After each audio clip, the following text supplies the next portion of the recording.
maybe 4 or 5 seconds before. Yeah, because I got to wait for this to actually start doing its thing before we know we're live.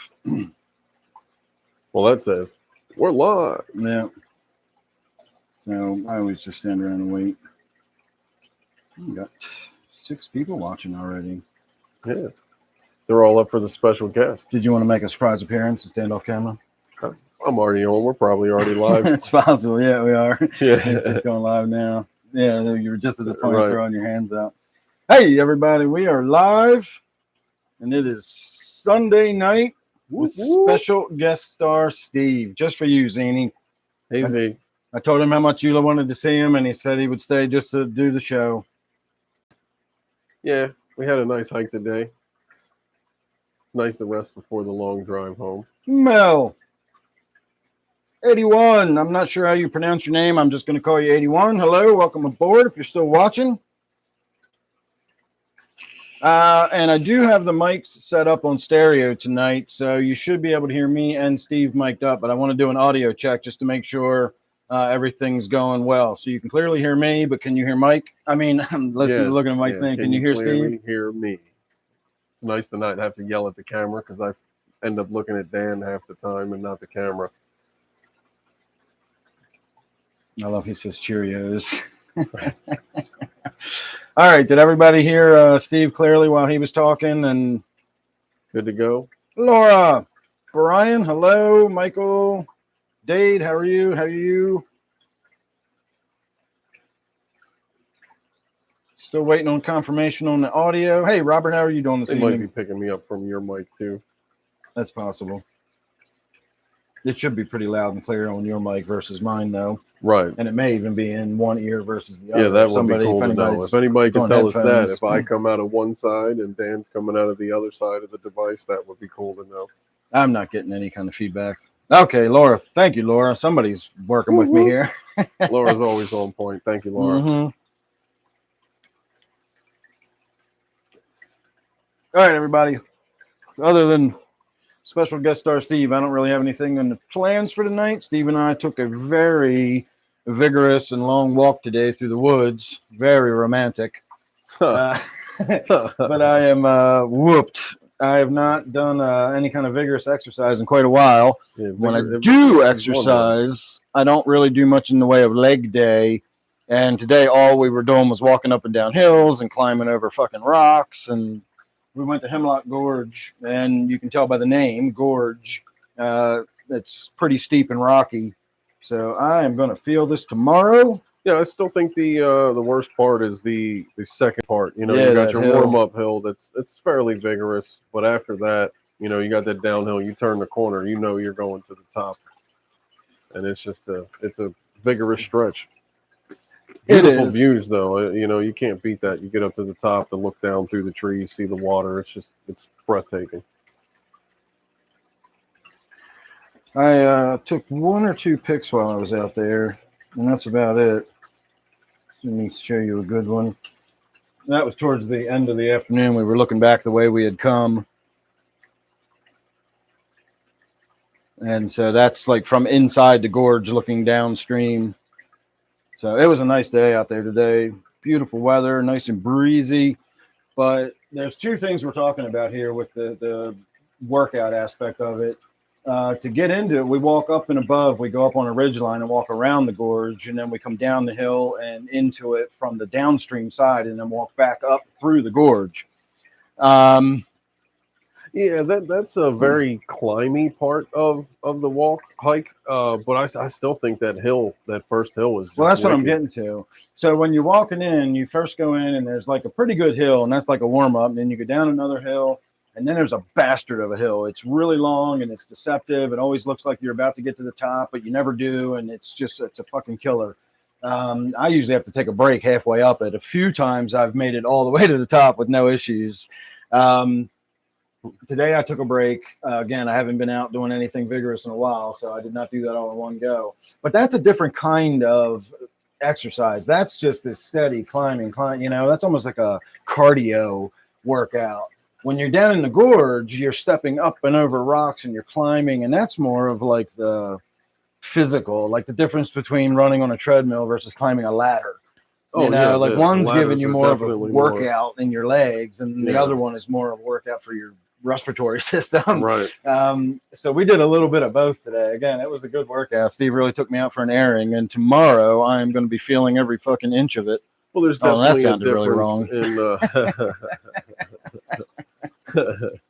There's definitely a difference in you know, when you're exercising, what your goals are, what you're going for. If you're going for, you Thank you, know, Brian. bulk and size, you would do more of the climby type stuff. Whereas you're going for endurance, you would do more of the walky, long hill. Hello, Eugene. Thank But you, it was just nice to Michael. be out there. Yeah, it does look like a Bob Ross painting. The whole day looked like that. Where I live, I often say, and I think it's pretty easy enough to figure out what I mean when I say this, like I absolutely live in a postcard. Oh, thank you, Michael. Everywhere you look, you could just randomly hold your camera up and take a picture pretty much any time of the year, and you're going to get a photo that's worthy of putting on a postcard. There's rolling fields and, you know, farms and, you know, silos and barns and stuff off in the distance. Of course, this time of year, it's just absolutely spectacular out here. So I definitely wanted to get out today, and I thought the gorge would be a good place to get. Thanks, Steve. No problem. I thought the gorge would be a good place to do it, and I was not wrong. It was beautiful.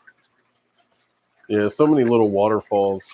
You know, with the water, it was a little low, but it really led to a lot of cool shots of the waterfalls. I got some slow motion video. Didn't see many fish, but you know, they were probably there. Just can't see them. Yeah, they don't vanish in the winter. They're still there. All right, I do actually have some topic to talk about tonight. Oh, I do want to remind everybody, please remind me when I leave that I have a bag of shrimp here. Oh, I already hanging out in Dan's shrimp tanks. Please remind me when I leave. I don't want to forget the shrimp. I had two not stumbles today. One was a stumble. I was hopping across the stream, and the rock I stepped onto was mossy or algae covered, and I slipped. And I did catch myself from falling, but I caught myself with my right leg, and when it landed, it was with a thud, and every fucking foot-pound of that torque went straight into my lower back. And then there was another time I jumped down off a rock onto a rock lower, and it was the same thing. I didn't really bend my knees when I landed. I don't know why, but I just landed like a fucking stick. And again, it just felt like a jackhammer on my lower spine, you know, my lower back. So I'm going to feel those tomorrow too, because I'm not young anymore. Yeah, I can't say that. I'm 40. But I'm used to more of the leg work, you know, with my job, delivering furniture up and down steps, carrying things. Yep, not me. If you have a fat fish, a fish that's overweight, you can definitely reduce its weight by reducing its food. It'll take time, but if you cut its food by 25 or 30% over time, it will slim down a little bit, just like anybody that, you know, reduces their diet or their dietary intake, I should say. Yeah, I have that problem with my Siamese algae eater. He's a little thick in the middle, but he's so fast and food aggressive. You know, he eats the granules. Right, you put food in there for everybody, and he Right. gets the lion's share of it. Yeah, but I mean, luckily, the emperors they're not little chicken fish. You know, they definitely stand up for their own. They're pretty vigorous when they eat. Most tetras are, but he does kind of tend to push them around a little bit. The only fish he never really bullies is my bristlenose, but he just kind of flows where he goes. You know, he's not really a territorial. He's just, I'm here eating. Give him his algae wafers. That wherever it lands is where he's going to be for the next 40 minutes. I was just talking to Zini yesterday. He's got a puffer, and I was recommending possibly getting a fish that will help clean his glass a little bit. And I suggested a pleco, but he pointed out having a puffer in the tank. What are the chances of the puffer like taking out a pleco's eye, you know, or something? Because the fish itself is kind of armored, but the eyes are still vulnerable. And so we kind of had a discussion about that. and it's Well, his even with fish. that So, armor, I mean, well, again, the eyeball, if he comes up, a puffer can easily just, if you ever seen a puffer hunt a snail, the way they just kind of creep up and then bang, I could easily see it taking an eyeball, even though the plecos are a really skittish fish and they can scurry away really fast. We were talking about the idea, well, it's fine to scurry away with one eye, right. So again, it's his fish, and he says doesn't think it's necessarily that aggressive towards other fish. I think it would be safe to try. What are your thoughts on a pleco with a puffer? I don't know if you got any puffer experience. Yeah, I don't have any puffer experience, but I've had a lot of plecos, and they stand up for themselves. They're not really, like I said, territorial, nothing. They don't pick on anything. But Zany's pointing out that eyeballs they're look definitely like not going to allow themselves to be bullied. They're usually, most of them get big enough as long as you have an appropriate size tank for them. Most of them are the bullies. I've had a lot of plecos that push other fish. Like if there's an algae wafer, it'll push the other fish away, and that's my algae wafer, and they'll get on top of it. And if any other fish come near it, it'll chase them away. Well, I guess that my fish are so used to, like, I know where, the pleco likes to hang out, and the algae eater, he's everywhere through the tank. But I'll drop one in the back under the log where I know the pleco is going to find it. You know what I mean? And I put one up on the top just so I can watch the next tank. That Siamese algae eater eat. Now I'm going to shine the spotlight on this tank so you'll get a better look at everybody. I've been doing this lately. The fish look pretty good the way they are. I'll get you straightened out here in a minute. Hang on. You sure you guys didn't eat some mushrooms? Right. And if I turn this light on, it should light them up amazingly. It kind of freaks them out a little bit when it first comes on, but if they come out and feed, especially that pearl cichlid, see them shining. When you get that pearl cichlid like swimming in the light like that, it's amazing looking. All right, I'm going to start with some of the crisps. He's kind of quickly becoming one of my favorite fish in your world. Yeah, he's definitely becoming one of my favorite fish. He's just so flash, man. He's awesome.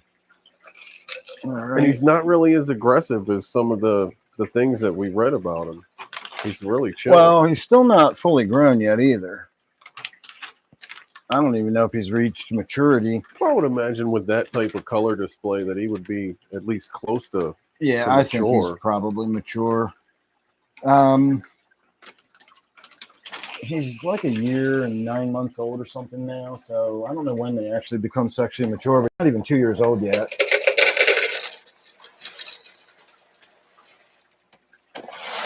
Just refilling my container. It's kind of hard to tell because fish, animals in general, they vary so much in their sexual maturity. And some animals are sexually mature in 6 months from birth. Other animals are born pregnant, like shrimp and snails.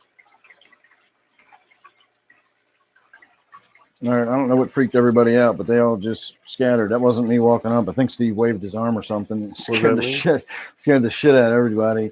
Silver dollars are pretty skittish fish, and when they scatter, everybody else assumes there's a reason, and they fucking run too. When you see 3 people running towards you screaming, you don't stop to find out why. You just run in the same direction. Smoke going in there, maybe messed them up, blocking the light. They'll creep back out here in a minute once they start figuring out the food's in the tank. Geez, everybody's down hiding. This tank can go from looking like it's got a whole bunch of fish in it to looking like it's empty, like in an instant. Oh, yeah, the big guy found some wafers. Hey, gamer, how are you this evening? Oh, yeah, I'm not even paying attention to the chat. Let's see, just getting caught up here.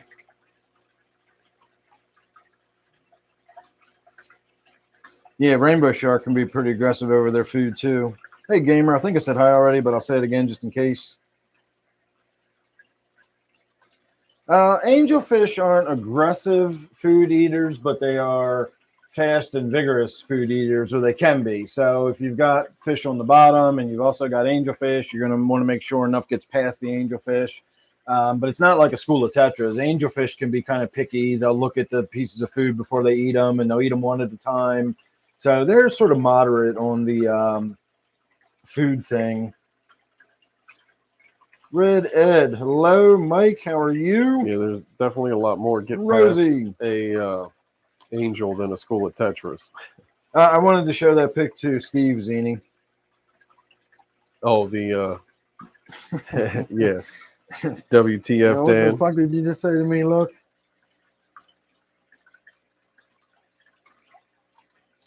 All right, I am all caught up. So somebody can stop signing me if they want. And since nobody's, oh, they all came out. Never mind. I'll let you guys look at that tank for a few minutes. And while you're enjoying that, I'm going to go get a joint. Me and Steve can smoke. That's always fun. We've only got 2 left. We're going to have to roll some more before the night's over. We had a couple doobies on our walk. Had some stuff called Afternoon Delight. Little mini doobies. Are you talking to me or them? Hey, TK. I'm just talking. The full grown, I'm not sure what kind of algae eater you're asking about, but if you're asking about the Siamese algae eaters that we've been discussing, they get about 7 inches. They get substantial. They get that big? I thought they kind of max out around 5. No, look at the one in here, dude. It's probably at least a solid 6, and it was the smaller of the 2. The bigger one died. I mean, because that looks, dude, it's that big around. That's a solid fish. Yeah, maybe. Yeah, because that is a big tank. I gotta think of the size difference in our tanks. Because mine kind of looks the same size, but I know it's much smaller because my tank is much smaller. It's longer than, from my knuckle to my tip of my finger. Yeah. Get a rough measurement on that. Because those discus ain't damn small. They're bigger than like a teacup platter. All right, Steve is more right than me. It's probably about 5 inches. But yeah, the Siamese algae eater gets about 5 inches, but they're still a pretty, 5-inch fish that's the diameter of a fat stogie cigar is a pretty substantial bioload. I wouldn't try to put one of them in a 20. And I'm pushing it with my 29, but I got hella filtration and I keep up with my stuff. And he's definitely fat. I mean, he eats tons. And I didn't go overboard with my plants and decorations either. He's got a lot of room to move around, swim freely. Just have crypts, one big fire. What is that thing called? Fire sword in the middle, and that's pretty much it. A couple stem plants. I like how we moved from Cheerios to Fruit Loops. Oh, I found a wonderful cereal at Target this weekend. Apple pie cinnamon toast crunch. Delicious. Yeah, delicious. I always like cinnamon toast crunch when I used to eat cereal. Very, very good. God, I haven't eaten cereal in 25 years. 20 years. Well, you don't really drink milk like that, do you? I haven't drank actual dairy milk in a long time now. I drink oat milk now. I didn't bring my ashtray in. That's what I'm looking for. Hang on. No, my milk's got to move. You can hear me.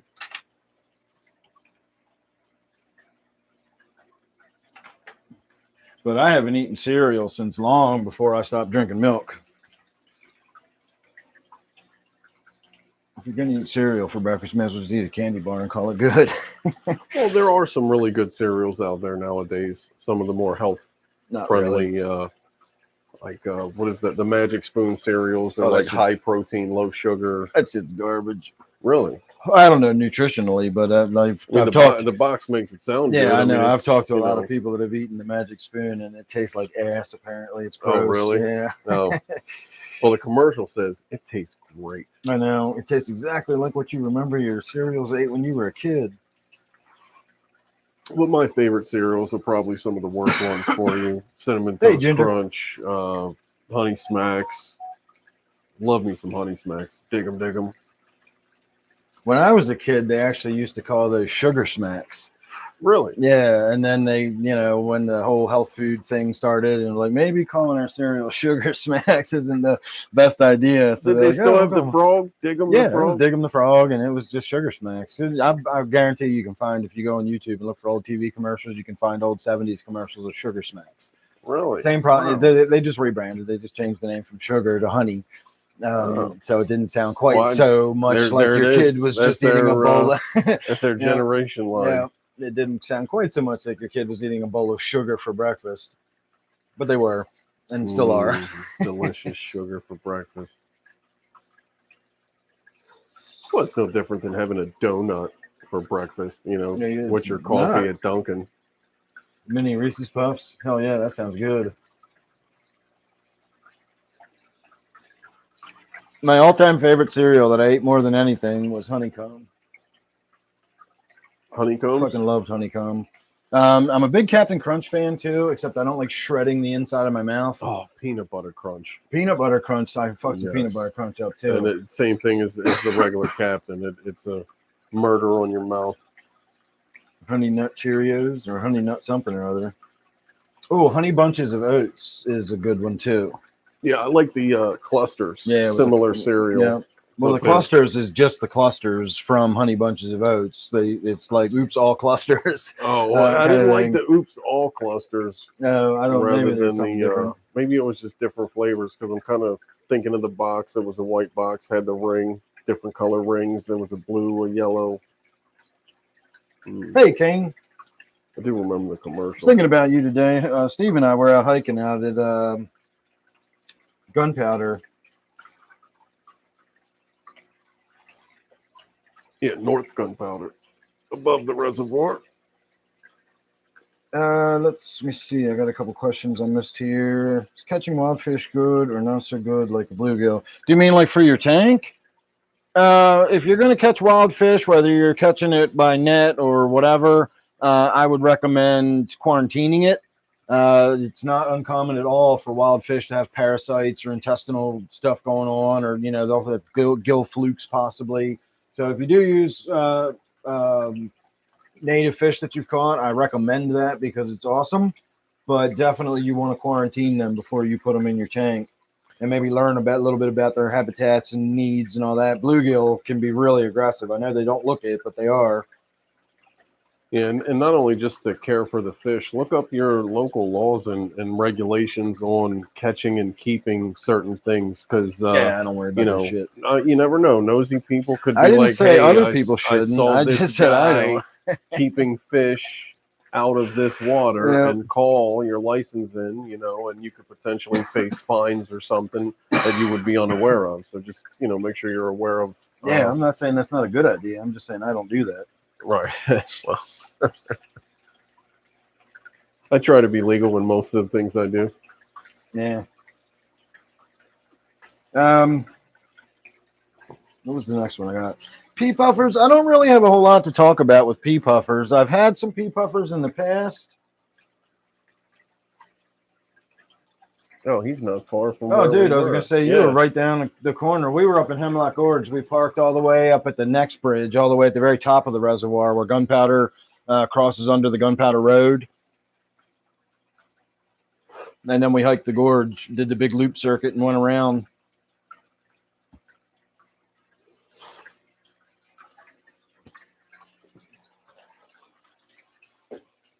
All right, everybody, moving on to the next tank. I forgot we were doing this part. Talking with Steve. Stay out of my monitor so I can see. Glory. Oh, yeah. All right.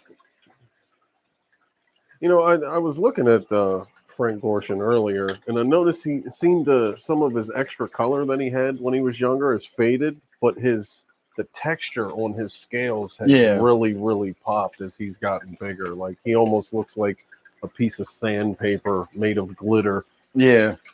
It's not unusual for animals. I noticed this when I used to have snakes. When they're really young, you're going to get the most color. Well, it depends. Some fish color up as they age, but fish that start with a lot of color and a lot of detail and sharp lines and crisp detail in their scale structure and all that, as they age, that tends to sort of spread out and fade a little bit. A good analogy would be if you've ever written a message on a balloon with like Sharpie or something, and then you blow the balloon up and the message gets all spread out. It goes from being real fine line, sharp black, writing to great big wide letters that are really pale and you can barely see them. Something similar to like that is going on when fish grow or when snakes grow and stuff. Other fish, of course, start out with one set of colors when they're young, and when they mature, they completely change or their pattern changes. I know my spotted tilapia, when I got it and tried to figure out what it was, it didn't seem like a spotted tilapia because it had stripes on it. It literally looked like a convict cichlid. But as they age, the stripes sort of drop in from the top and the bottom and, focus into the middle. And by adulthood, they've got a series of black spots down their side rather than these big black stripes that they have as juveniles. And you're absolutely right with that, Zini. The Tenopoma definitely changed a lot in its appearance throughout its years. Yeah, that went from being really crisp and shiny and almost golden to being like pale brown and tan. But when you looked at him, you can still see the differences. You can still kind of see that pattern in him. He was such a cool fish. I got 10 years out of him. He was a PetSmart fish, and they're only supposed to live 5 to 7, and he lived for 10. And he lived a sweet life in a big-ass tank.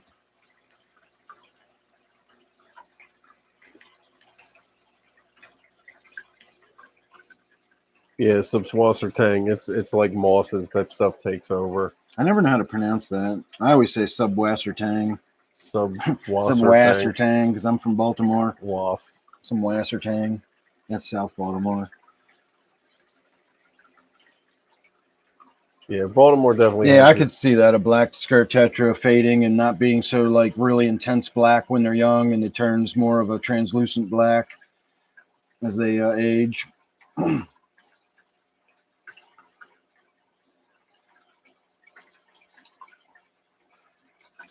I do have a topic I'm going to discuss tonight. Those mushrooms are really starting to roll onto me now. I got lost in thought there for a minute. I drank some mushroom tea before we got started. Now, I have a quick question. All right. Did you reverse direction because of the direction of the spin on the disco ball? Because you started this way and you turned around to match the clockwise spin of the room. No, I just didn't want to go this way to pick up my camera. Okay. I was like, I didn't know if that was a trippy moment where you're like, I'm spinning the wrong way. No, I was just coming over here to get the camera. You put way more thought into that than I did. It was just easier because I'm a professional. I do this a lot. Anyway, I didn't make it super potent. I only used 0.5 gram of mushrooms, but I was still on the back end of the 0.5 gram of mushroom trip I took. What happened? What did I just do? Did it move? No, I put my finger, when I was setting this down, my finger touched the touchpad, and I brought it up to cancel it or block somebody, or I didn't know what the fuck I just did. Anyway, crisis averted. We're all good. Let's see. Subwassertang, so they put the B in there just to fuck with tourists.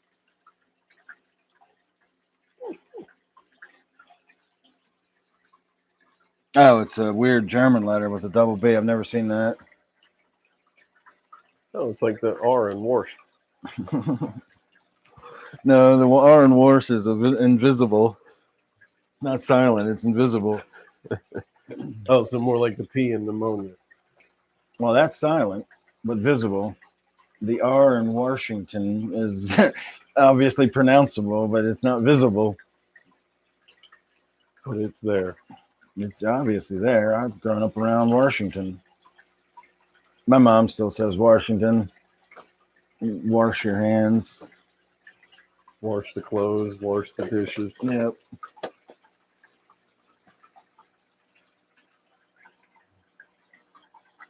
It's called Ezza. All right, if you say so, I'm never going to remember that.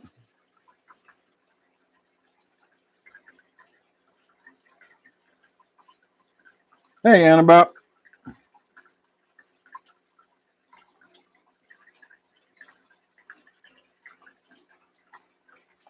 That seems like a long time, but I don't know what your circumstances are. It can take quite a long time to do a natural cycle with no fish in it. If you are seeing a reduction in nitrite, but you're still seeing ammonia spikes, you're probably right on the doorstep. There's no guarantee that the ammonia that deals with, the bacteria that deals with the ammonia is going to develop faster than the stuff that deals with the nitrite. So obviously you sort of have to start with some foundation of the ammonia. But once the other bacteria starts growing and you start getting a colony of that, if that just grows faster than the original colony, it's just going to start dealing with the nitrite faster than the original colonies dealing with the ammonia. But the original colony is clearly established because you're getting nitrite. If the nitrite wasn't there, I would say something is wrong if you're just still getting ammonia. But if you are seeing the nitrite, that means the ammonia is being processed. And so it's just not being processed as fast as you're putting it in the tank yet. Just be patient, give it a little more time. You should be on the doorstep if you're starting to see the nitrite go down, especially just seeing the development of nitrite lets you know you're in the right direction. But if the nitrite's going down, then the colonies are clearly maturing and sorting their issues out. They'll get there.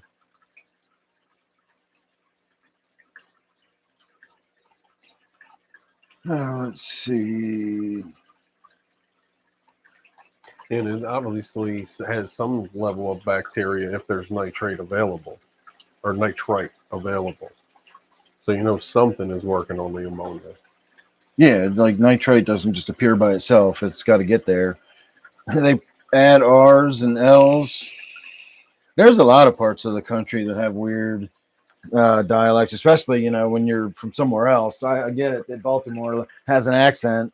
But there's some places it's hard to understand what the hell they're talking about. You go up into parts of Maine or Boston, down south. Midwest is usually weird, but understandable at least. But you get to parts of the South and parts of the extreme North, and you can't even understand what they're saying half the time. Yeah, if you took someone from another country that knew nothing about the United States and have them talk to someone from Texas, California, New York, they would probably assume that they're from completely different countries that happen to speak English. Go into the fucking Smoky Mountains in Tennessee. Go into Western Maryland. Go out into Appalachia. Yeah, we don't have to go that far. Like, there's so many dialects in this area. You go out into Appalachia, man, you think you're speaking a foreign language. The Cajun people and all that, like it's a blend of French and Native American and then just whatever they all spoke, all just got blended together. So there's parts of the country that are really fucking hard to understand. There's actually an island off of the coast of North Carolina where the people, it's the last living people that speak this dialect, and they got like stranded there back in the fucking 1500s or something, and they've always lived on this island. They refer to the mainland and like outsiders it's like a different country. There's like 35 people living on it or something like that. I've watched documentaries about it before. But they absolutely have to put subtitles when these people are talking. You can pick out the words they're saying maybe here and there, but like you don't know what the fuck they are saying. But apparently it's English. It's classified as English, but it's its own dialect of English that has a name, and I can't remember what the name is. But my God, is that hard to understand?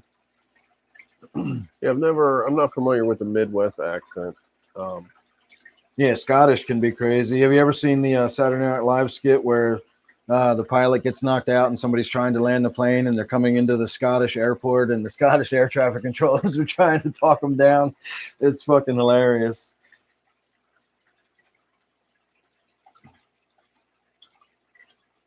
How do I deal with finger nippers? I don't. Fin nippers. Oh, fin nippers.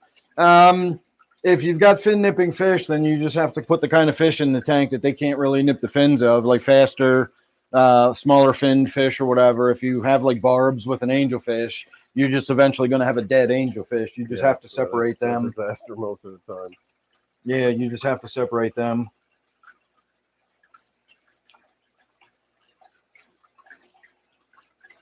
Is it a single fish that's fin nipping, or is it a group of them that just kind of nip at everything else in the tank, Mike? And that's a good point, Mike.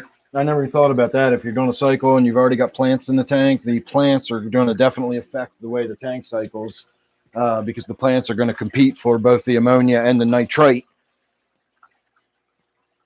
Remember, plants will always take up ammonia first. That's the easiest for them. They'll take up nitrite next. And if all they can get is nitrate, they will take up the nitrate. When a plant absorbs the nitrate, it has to expend energy converting it back into ammonia so it can use it for what it needs to use it for. So if it's got access to ammonia, that's what it's going to pick up first because it's just, it doesn't have to convert it or waste any more energy. It's the most efficient for it. Oh, and I thought it was the other way around. Nope. You ever make homemade plant food or plant fertilizer? Ammonia is always an ingredient in it. You don't have to get some like nitrate stuff. You just get ammonia. Plants fucking love ammonia. I just get one of those the Miracle Grow vegetable formula when I plant my garden. Yeah. It's got the thing, you screw it on the hose, you run it on its first watering, and that's what I do. Well, that's not nitrate. That's chelated nitrogen. So it's not the same as nitrate that comes out of a fish tank. Goofy green look. It's still, I don't know what the green look comes from. Electrolytes. But it's what the plant needs is the nitrogen. And ammonia is a nitrogenous compound that has easily accessible free ammonia that it can just break off. That's like the chelated nitrogen is a way that it makes it readily available for the plants to just absorb the nitrogen. There's other nitrogenous compounds that the plants can use, like nitrite and nitrate. Anything that's got nitrogen in it, but the plant has to work to get the nitrogen out of it. Ammonia doesn't really have to do the work because it's nitrogen that it's going for. Yeah.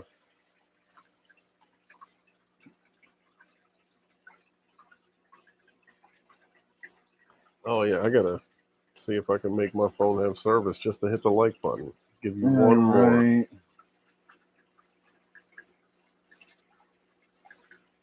All right, we are all caught up on comments. So Steve is guest starring tonight. If anybody is just joining us and you don't recognize the voice or know who Steve is, he's been here on a few live streams. We were hanging out this afternoon, and if we get the opportunity, if it's late enough in the evening, he just hangs out for a while and spends the first hour with us or so. It's been quite a while since. Yeah, it's been since summertime. Last time we were out on the kayak. Yeah, it's been quite some time. But it's fun to be back. First time mic'd up. Seems like it's going a little better. Yeah, last times, anytime I've ever done the live stream with Steve, I've just not mic'd myself up, and neither of us have had a mic on, and then we just use the microphone on the camera sort of universally. But tonight we had enough time in advance that I figured out how to do my mic in stereo because I have two receiver units. Transmitter units rather. And awesome. So thank you, Laura. He's wearing one, I'm wearing one. And neither of us have to shout. Yeah, and it's more natural to just be able to talk, than have to, I'm talking to you with the cameras over there, kind of talk at the camera. Oh, did you notice you have a mini bract up on your top of Daryl over there? The pothos plant? This here. Oh, yeah, that's, I pointed that out in the last live stream. When you say bract, I keep thinking you mean like one of these where it's like a new. The flower. Technically, that is a bract. You are correct, but I always just call them flowers. Right. If you had said flower, I would have known what you're talking about. I thought you meant like these new shoots that, come off. Oh, no. Because this one does have two. Yeah, this one does have two new, and then there's another one over here. Yeah, I happened to see this earlier. So I thought you were talking about that. So. No, I was talking about the flowers. I noticed that after I was commented on the double bract out of the pond. And we're not even an old married couple yet. You share the conversations my wife and I have. Borelli, how are you? Steve, do you have tiger barbs? I do not have tiger barbs. I'm not a fan of the barbs because they are so fin nippy. and I like fish with cool finnage, just to add flowy to the tank. I like to watch them when they move, so try to avoid barbs, danios, all the speedster fish. I'm more of a slow fish. Even the activity of the emperors, I got about a dozen emperor tetras. They get a little active at times, but they're pretty cool to watch. Hey, Fly Guy. Steve does have experience with shrimp. In fact, he's taking some home tonight if he doesn't forget them. Oh, yeah, I keep looking at them. Remember, somebody, I was going to say, somebody is supposed to remind Steve when he leaves not to forget his shrimp. Oh, man, my back is really starting to hurt. I'm definitely going to feel those thumps today. I can't wait to sit down. I don't know what hex is. If you're talking about the disease that causes hole in the head, that's a hexamatemia or something like that. Or am I thinking of something different? I don't know. That's above my pay grade. So I'm not sure how to answer that, Fly Guy. Hexamine, okay, yeah, I was pronouncing it wrong, but that's what I thought. I have no idea. I do kind of have an idea what you're talking about. I do not know if the Epsom salts is a suitable treatment for them. I can't give you any information on that. And I'm one of those few people that if I don't know, I'll tell you rather than make shit up to make it sound like I know what I'm talking about. I hear a lot of people do that. I even hear people say, well, I really don't have a whole lot, and then they'll give you a bunch of information as though they're an expert on the topic right after telling you they don't know anything about it. I will occasionally, if I don't know about something, I will talk about my limited experience with it or what I've read about it or heard from others, but I'll make it 100% clear that it's something I heard from other people, et cetera, et cetera. That's always important. Morning. How are you? I like dwarf gouramis. They tend not to have a long lifespan, though. Yeah, not in my experiences anyway. Maybe 3 years, 4 years max. You know? Oh my God, I get a year and a half out of them. I think the longest one I've ever had was maybe 2 years. I just don't get. I gave up on dwarf gouramis a long time ago. My personal favorite dwarf gourami is the powder blue. But that's just me personally. I like the blue fish, and the powder blue is just beautiful. The red ones are cool, but if it was my fish, I would get the powder blue. There's so many cool types of gourami. I really like the pearls. Yeah, I was gonna say if you want a smaller gourami, you can get the honey gouramis or pearl gourami. Stays pretty small. Sparkling gourami is another small one. Yeah, but they don't look like a standard gourami. They are gouramis, but they look more like the salmon shaped, cigar shaped fish, whereas most gouramis are like flat, compressed. Yeah, kind of angelfishish. Yeah, they've got that laterally compressed body, as they call it. Shirley.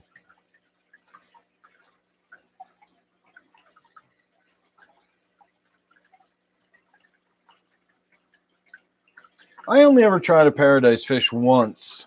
Yeah, I whistled at you. What you get for having no teeth? I don't really remember how it went. It was really early on when I was still just buying cool fish and like taking the advice of the fish keeper people at the store. And so I got a paradise fish thinking it was going to be pretty much like a dwarf gourami because that's what I asked. And he's like, oh, yeah, it's pretty much exactly like a dwarf gourami. And I remember it wasn't anything like a dwarf gourami. But that's about all I remember. I don't think it lived very long, and I never really have thought about getting another paradise fish since then. So that's my limited experience. And that was really early on. That was years before I did a live stream. I mean, even had a YouTube channel. Oh, we got a dead fish in here. I smelled that as soon as I opened the lid. Can you get the lid for me? Yep. There's a handle in the middle. Let me go flush this away. And I'm going to go counter to the spin of the disco ball. You don't have to hold the lid up. And Kane, I have kept natives in the past, but I'm not currently keeping any other than maybe 3 mosquito fish that just are still in the tank. I used to have a bigger place. I had a couple larger tanks, nothing huge like over 100 gallons, but I've had a couple different native fish. Did like a stream tank. I had some crayfish, which I found out later on, which I assume were native, were not. And I actually found out through one of Dan's videos that the Varrow crayfish were not the native species. And I looked into those and found that some of our native species are much more colorful and cool looking, but are very rare. And then they got regulations on keeping them because they're so rare. So I didn't get to keep any of the true native crayfish, but I did keep some of the common Varrows. Yeah, I've never seen, I don't think, any of the real native species of crayfish in my life. Every crayfish I've ever seen has been a crayfish. Yeah. They all look the same. And when I identified them, it identified it as that virile crayfish, but it also listed like 12 other species of crayfish that were, native to Maryland, like the rusty claw and like all these crazy looking ones. I have seen a rusty claw, and they're definitely, you can clearly tell it is not a common crayfish. Yeah, there's no other crayfish that looks just like those viriles.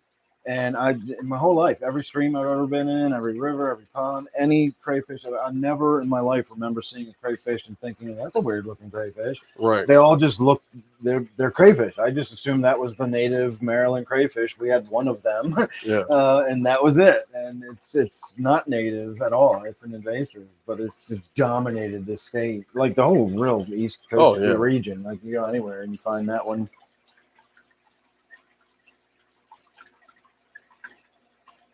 All right. Oh, it's me, Steve Shirley. Hi.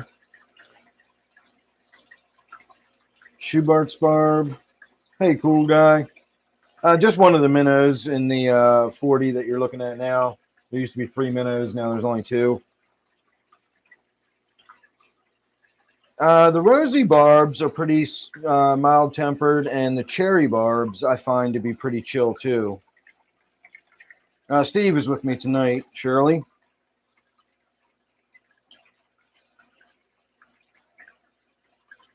So you got the Rusties up there in Michigan?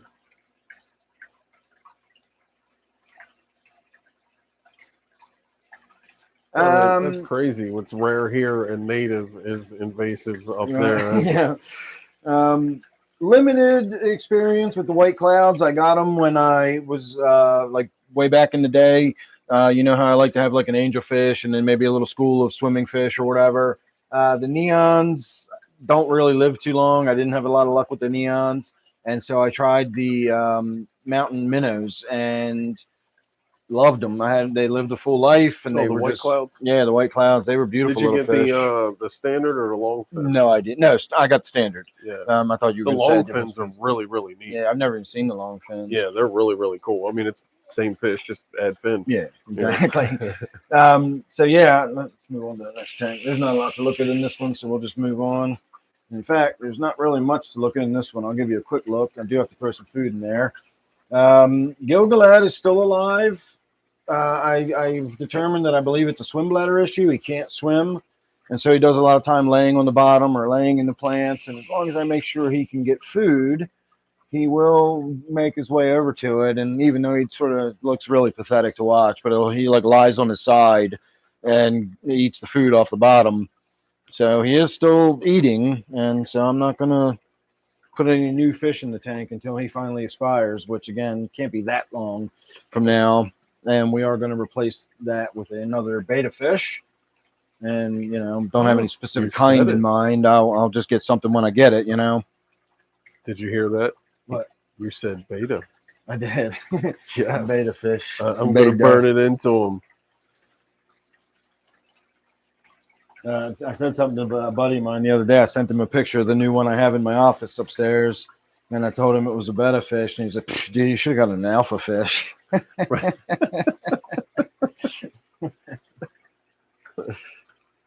All right, everybody's ready for the nummy nums here. I'm going to stick with the Vibrobites tonight in this tank. And they seem really pumped up to eat this evening.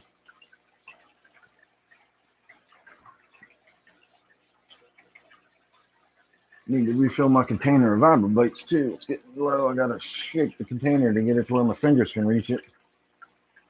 All right, and that should be plenty for everybody in there. I got more fish in this tank than it looks at first appearance, and even at first appearance, it looks like there's a lot. All right, let me see where I was. Thank you for the stop sign.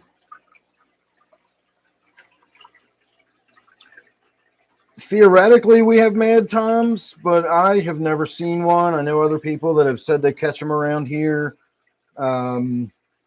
According to, you know, what the DNR says, they're native to Maryland and they are in Maryland, but I've never seen one.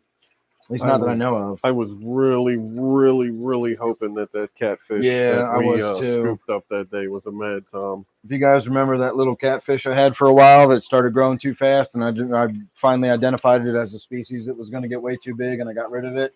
Hey, Cecil. That was Steve that was there out with me. We were kayaking one day, and we saw that one swimming around in the shallows. And there was a couple different ones. Yeah, we saw different shades, speckled, kind of whitish ones. But we managed to catch one, and that was that crayfish. I mean, that catfish, and we were hoping it was going to be a mad tom, but it was not. Yeah, it was a big tom. Yeah, I'm a big fan of the mollies, too. They don't do well in my water, so I don't keep them anymore. I do like mollies. I like the size that they get. They're, you know, very similar shape to a platy, but they just get so much bigger. Yeah, you can get a nice size molly. And I'm a big fan of like the sail fin and that lyre tail. Really, really gives them a cool shape. I'm not a breeder, Michael. So if my fish don't just breed on their own, then I don't have any idea what to tell you about how to breed them. I know they're bubble nesters, and you need a male and a female. That's about all I can tell you.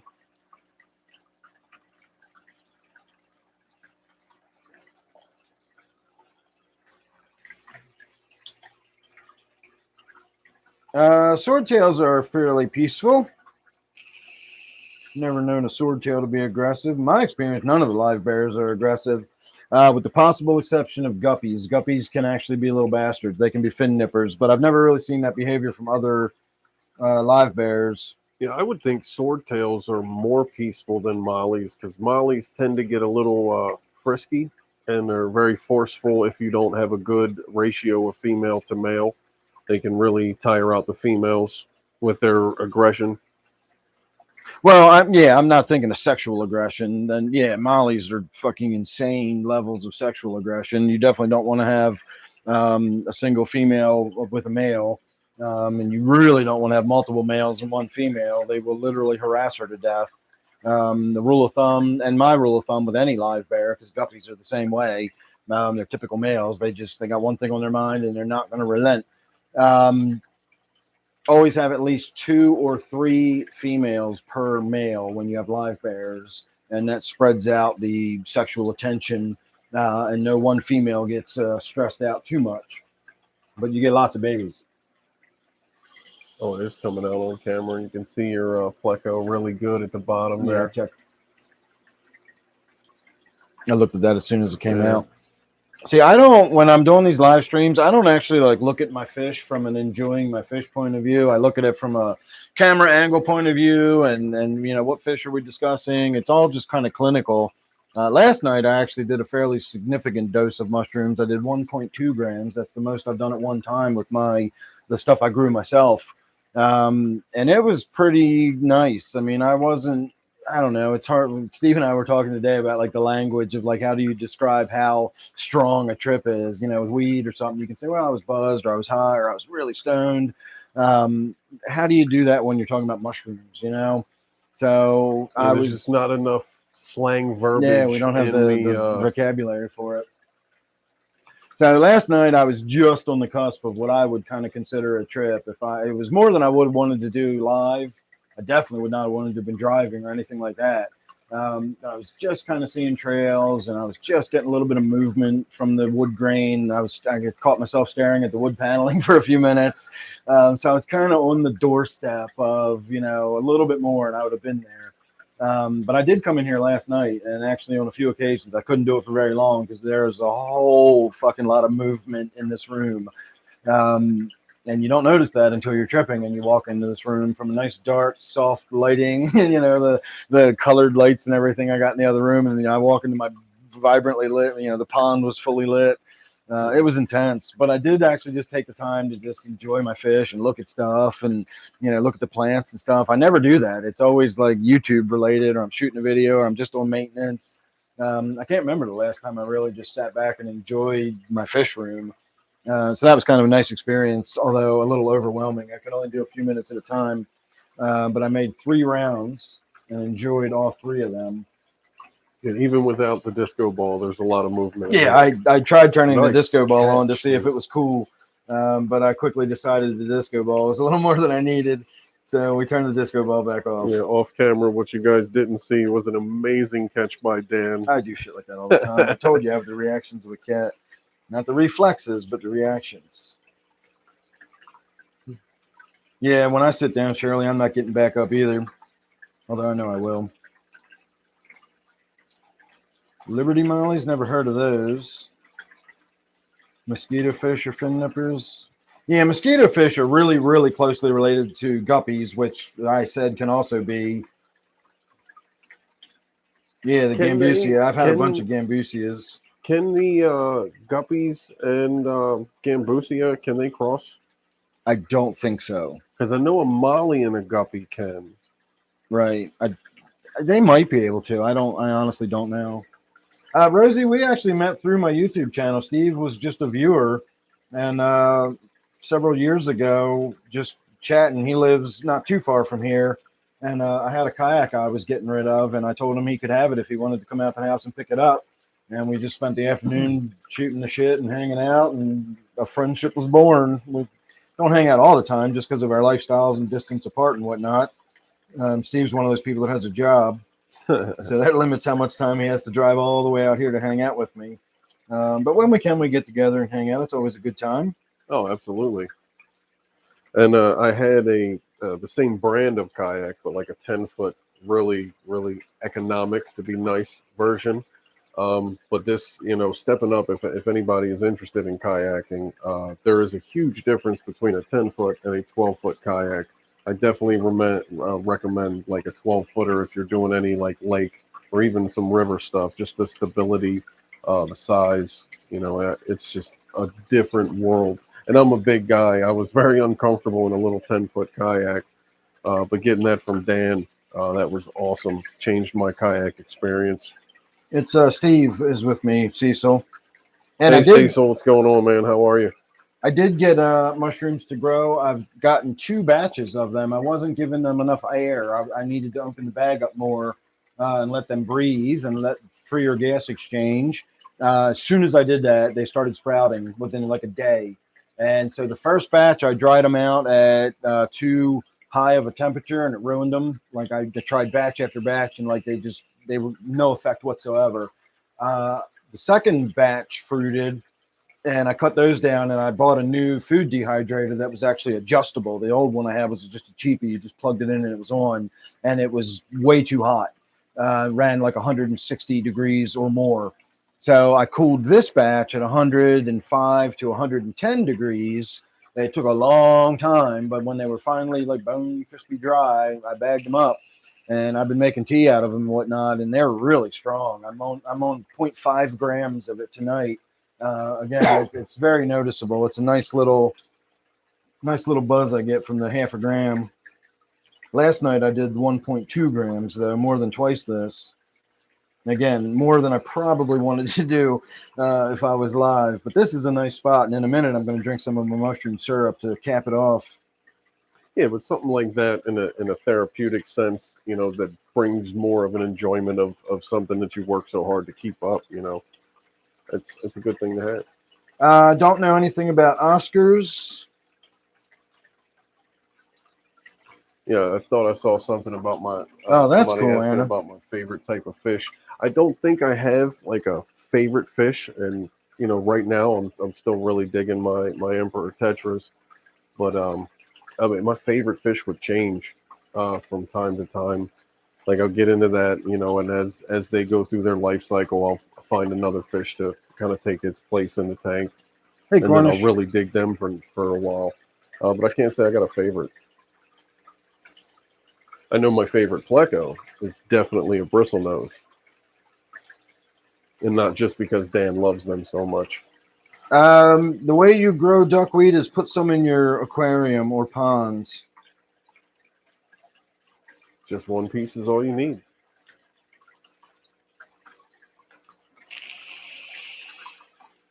Do I have your number, Shirley?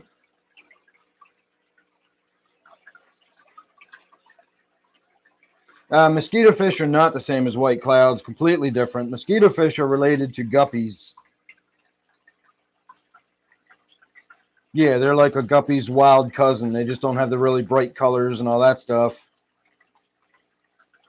Oh, yeah, Anna, they're strong. Like I said, I did 1.2 grams last night, like less than half of an eighth. And I was on the doorstep of like really having some visuals. I was, wasn't quite to the spacing out and getting lost, staring at the wall for, 20 minutes at a time. But I was close. If I did take some time and I tested it, I did stare at the wood paneling for a while, and sure enough, within like 10 seconds, I noticed like it was all like undulating and waving, and it's like, all right, that's happening. And then I did something. I took my glasses off or something, and when I set my glasses down, like the movement from my arm, like I could see this big streak through the air where my glasses were. So I was definitely getting the trails and stuff like that. It was a good time. And I have positively concluded that making tea out of it rather than eating them is the way to do it.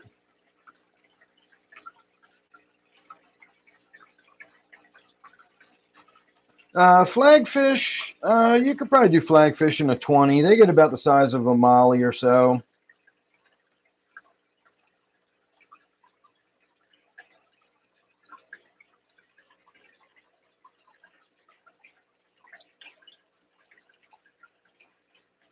All right, I am caught up, so if somebody wants to stop sign me. Yeah, I would say mollies, swordtails, and flagfish are probably the largest of those type.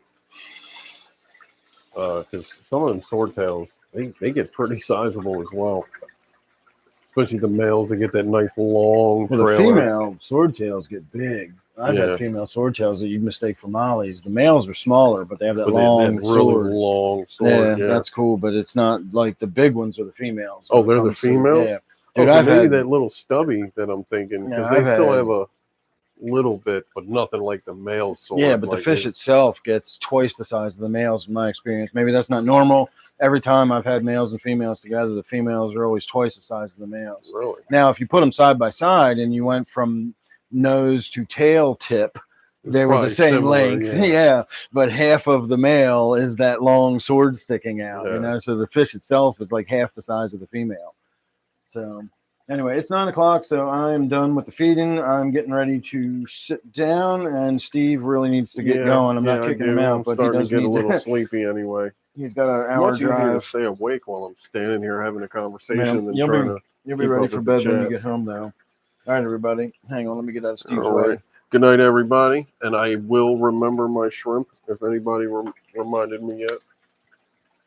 I remembered. And I'll just hang it back up. I should be able to stay on the stereo mic and just hang this one back up, and you'll just get the one channel. If I lose my mic, let me know. I can take it off and reset it and then put my mic back on.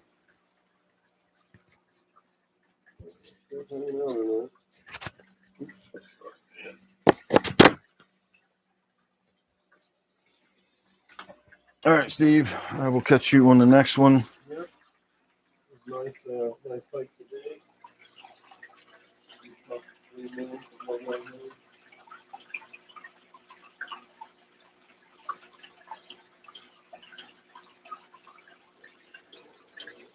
Forgot to give my mom a little ear tug tonight, but I did just send her a little heart emoji text to let her know I was thinking about her. She actually texted me saying hello because I apparently forgot to text her. Or normally when I start my live stream, if you ever see me like tug on my ear, that's I'm saying hello to my mother when I do that. She doesn't, she's wise enough not to have the volume turned up when she watches my live stream, but she just lets them play for the sake of supporting me because she's my mom. I'll take the blame for that since I was the guest. Yeah, I was completely distracted. All right, Steve, I'll see you on the next one. All right, everybody, here I come. Finally going to get to sit down. I am tired. So are we still getting mic? Yeah, it looks like we're still getting audio. You guys are still getting audio? Everything good?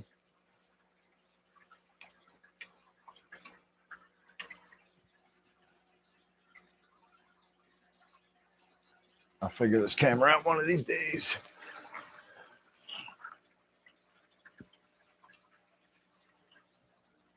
Oh, man, I'm going to sleep good tonight. It's not often you get to see me yawn on camera, and it's only 9 o'clock. Damn. Probably not going to do a full, 11:30 p.m. live stream tonight. I know a lot of you guys got to get up for work tomorrow morning, and even though I don't think I have to get up for anything too early tomorrow, I'm going to be ready for at least my version of an early bed tonight.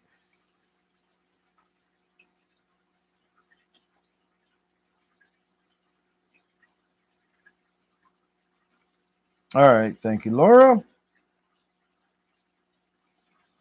All right, I did have a topic I wanted to talk about tonight. I'd forgotten about that, but now that I'm sitting down, I remembered. And so we're going to talk about a father fish related topic tonight because those are always popular. I know everybody likes hearing about father fish.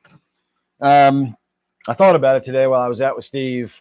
We were, by the river and there's little streams and, all that. I was looking at all the muck and stuff like that. And that's what got me thinking about it. And I thought it'd make a good topic for tonight's live stream, because if you are familiar with Father Fish, you'll know that he often recommends taking like handfuls of muck out of your local pond or whatever and throwing them in your aquarium to get started on it. And I have thoughts on that. So I'm going to discuss that in a moment.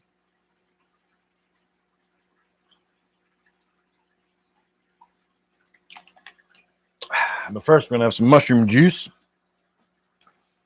I really liked the cocktail effect I got from the two different types, the real mushrooms and then that sort of weird, Steve refers to it as my proprietary blend mushrooms.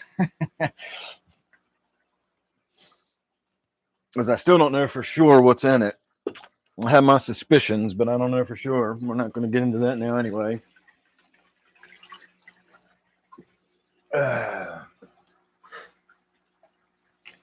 So do any of you want to guess what my thoughts? No, my thoughts are going to be way too subtle and nuanced for anybody to put up what they think. But if you want to put up what you think I'm going to say about taking a handful of muck, whether you're on pro it or against it or whatever, if you want to throw your guesses up there, now would be your chance while I refresh myself for a moment.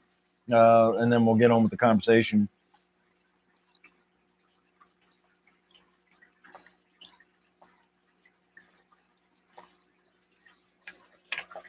I'll say again.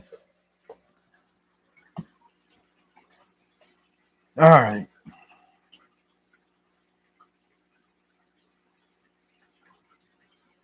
No, I don't think it's synthetic stuff. I actually did look up what you were talking about before. Didn't remember who said it, but I know somebody looked up, mentioned synthetic mushrooms. And that is actually a compound that's based on, I don't remember what the chemical formula was, but it was like CO2 DMT. So that is made from DMT, but it is made to mimic the effects of psilocybin. And from what I gather, it's a very similar experience to real psilocybin. This mushroom syrup is not psilocybin, doesn't feel like it. The first time I did it, I was just like, this is weird, Like I thought it was psilocybin when I bought it. I thought I was buying an actual syrup made from psilocybin mushrooms. And after the second time I did it, I was like, I don't know what this is, but this is, and then I started looking. It says right on the package, contains no psilocybin, etc. It's just a completely different experience. So if that is the synthetic, they failed horribly. They didn't get it close to being like a real mushroom trip. It's great, whatever it is. I don't know what the ingredient in that mushroom is. I fucking love that mushroom juice stuff. But it is not at all like a real psilocybin type trip.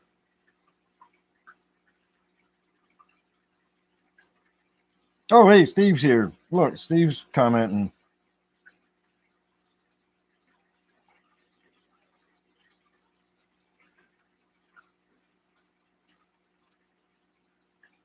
All right, so we got one person chiming in saying that sounds disgusting and dangerous, or sickening and dangerous, to quote you properly.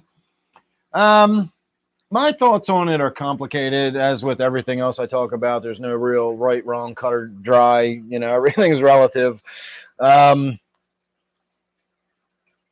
I'll start by saying I have a friend that emails me. He watches my live streams, and then instead of commenting on the live stream for reasons of his own, he just sends me an email later and sort of sums up his thoughts all in one email of things that, topics that might have interested him or something.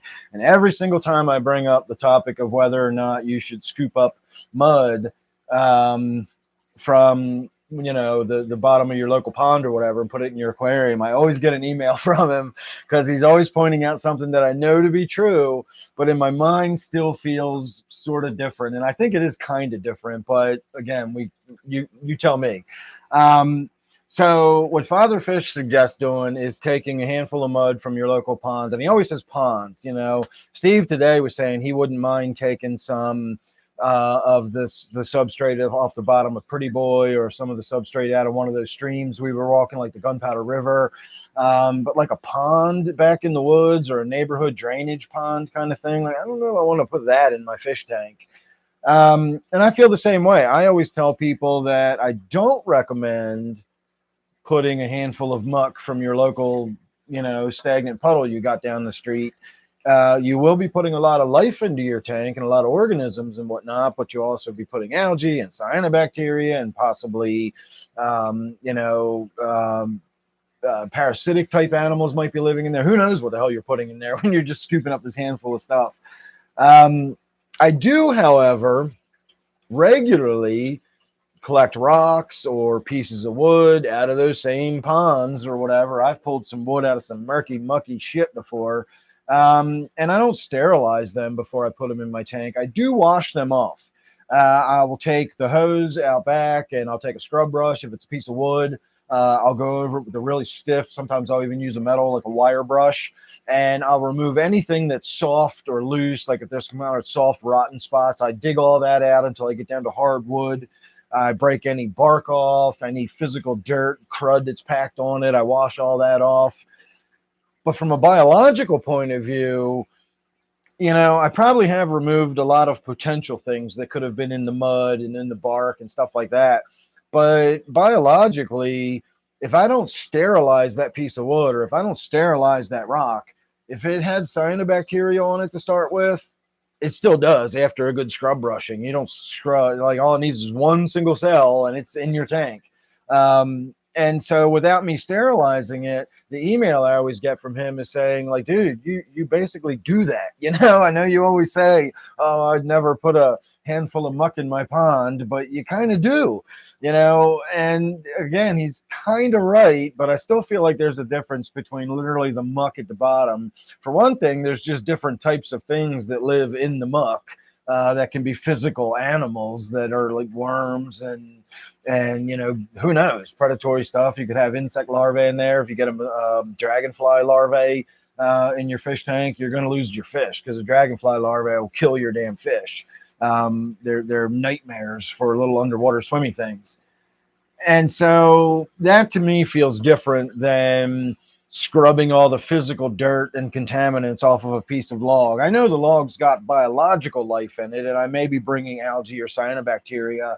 I clearly don't care about that.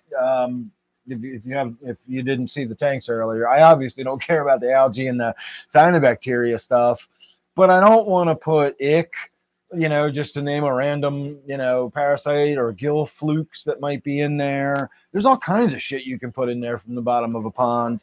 And if I'm not mistaken, I've never really watched any of Father Fish's videos, but if I'm not mistaken, his follow-up philosophy to the whole, putting the handful of muck in your tank is if some fish die, and the predators, they'll sort it out, and eventually, and like, I don't want to do that. I don't want to have like 4 of my discus die and to replace them later, like once everything sorts itself out or whatever.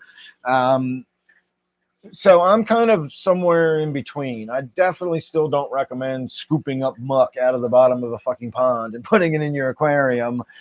But I'm also not one of those people that is terrified of putting anything non-sterilized. I know some people that wash their hands every time before they reach into a fish tank. Now, I know in Shirley's case, she caught an infection from the fish tank because she had a cut on her hand. But I know people that wash their hands just because, like, what if I was handling something toxic? I'm like, were you? Well, no. Well, then you probably don't have any on your hands. Like if you haven't, if I was upstairs just handling toxic chemicals, then yes, I would wash my hands. I would do that after handling the chemicals anyway.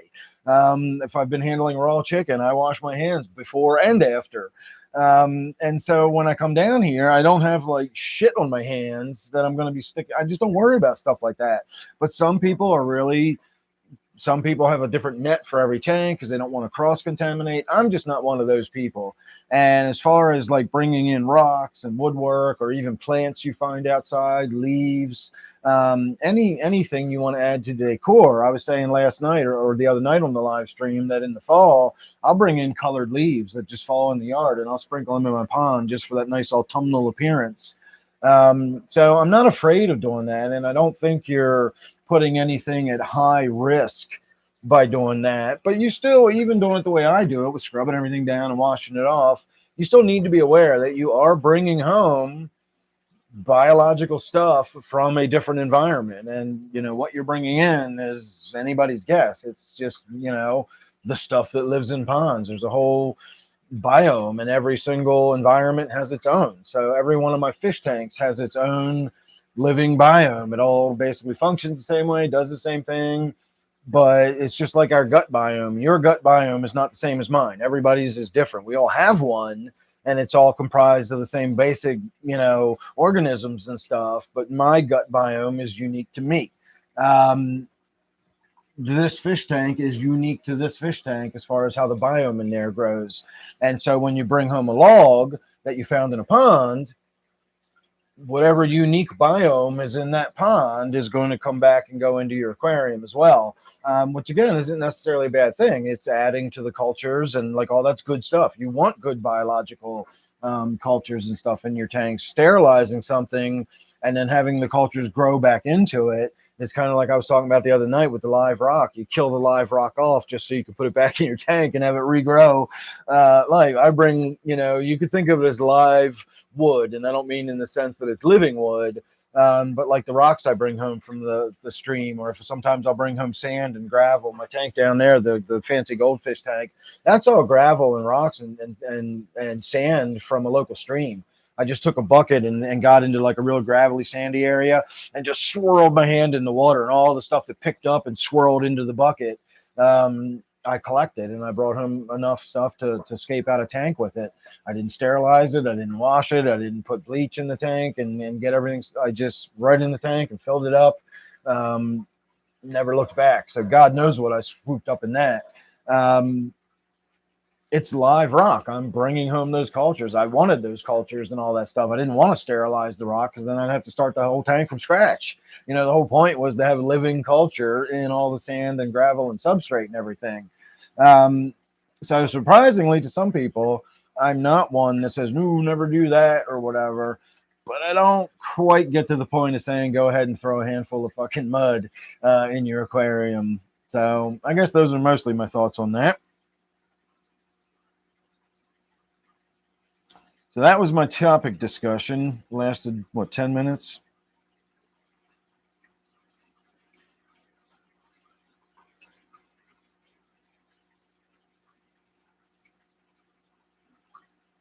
Yeah, you can definitely bring home weird stuff. That's for sure.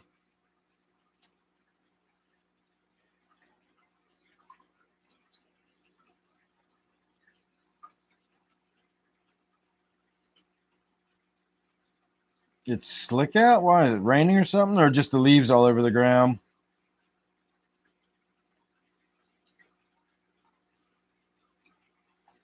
Well, yeah, that is true. It depends on what body of leaves or body of water you're pulling your shit out of. Like I said, everything's got its own unique biome. Some places are, obviously if it's like an industrial area, I wouldn't do it if you got the oily sheen on the surface of the water.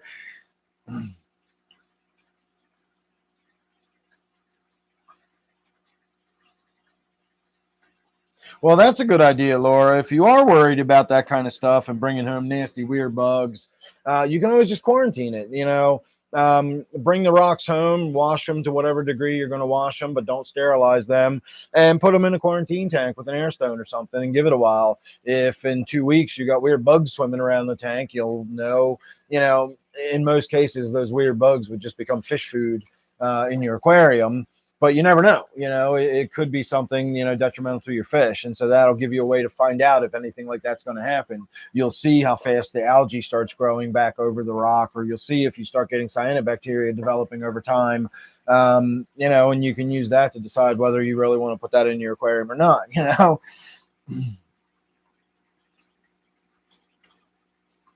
I can't stand well, I won't say I can't stand it. For me personally, I'm not one for the super clean tanks. I like the tanks to look as natural as possible, and natural means dirty to some people. I got algae growing on stuff. I got cyanobacteria in there. I got mulm and stuff swirling around in the water. To me, that looks beautiful. It's as natural as can be. Other people think I'm, a terrible fish keeper because my tanks are all dirty. So they're wrong.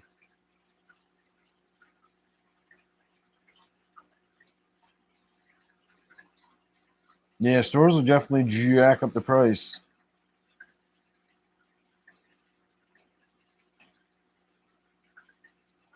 Yeah, I'm okay with the idea of having, beliefs that aren't 100% logical. Like, again, I would never bring home a handful of muck from something, but I apparently have no problem bringing home sand and gravel. To me, muck is just different than sand and gravel. I know down at a biological level, again, there's plenty of stuff you're bringing home, but muck you can be bringing, like whole worms and shit can be in a handful of muck. You have no idea what you're really bringing home. It's like a mystery grab bag.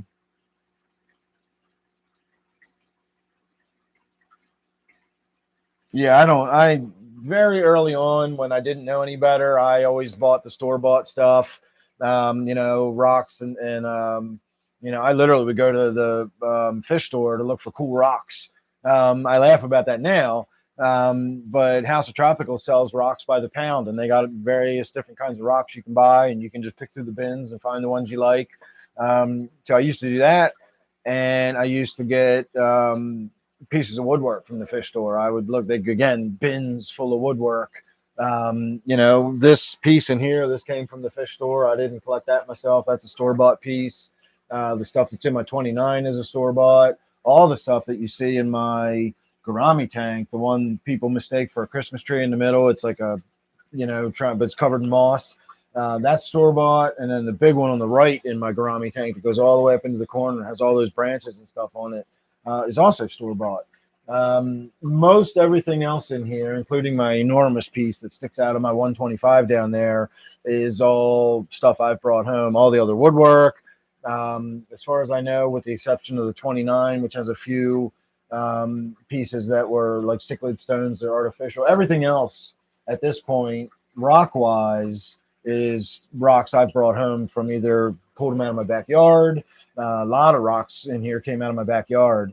But I got a couple different spots and some rivers and streams I like to look for that are really rocky areas, and you can find some really cool stuff down there. But yeah, the idea of like paying for woodwork or rocks or whatever, like I can't do that. It's like when I go to the the Home Depot or whatever, we're looking at plants and I see stuff like creeping Jenny and the stuff that I have, like I mow over it. I got so like, who would pay for this? Yeah, it's just like it's a weed. But until you have it, I guess you got to buy that initial purchase to get it. Once you got it, you never need to buy it again.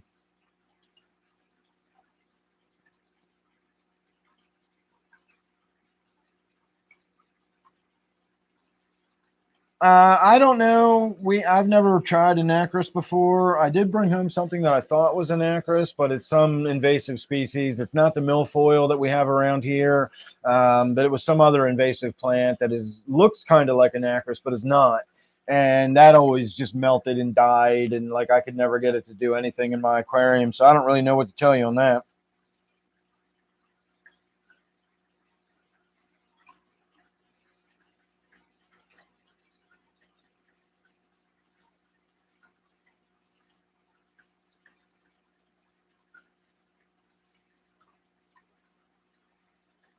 Oh, that's so nasty. Oh, that sounds so gross.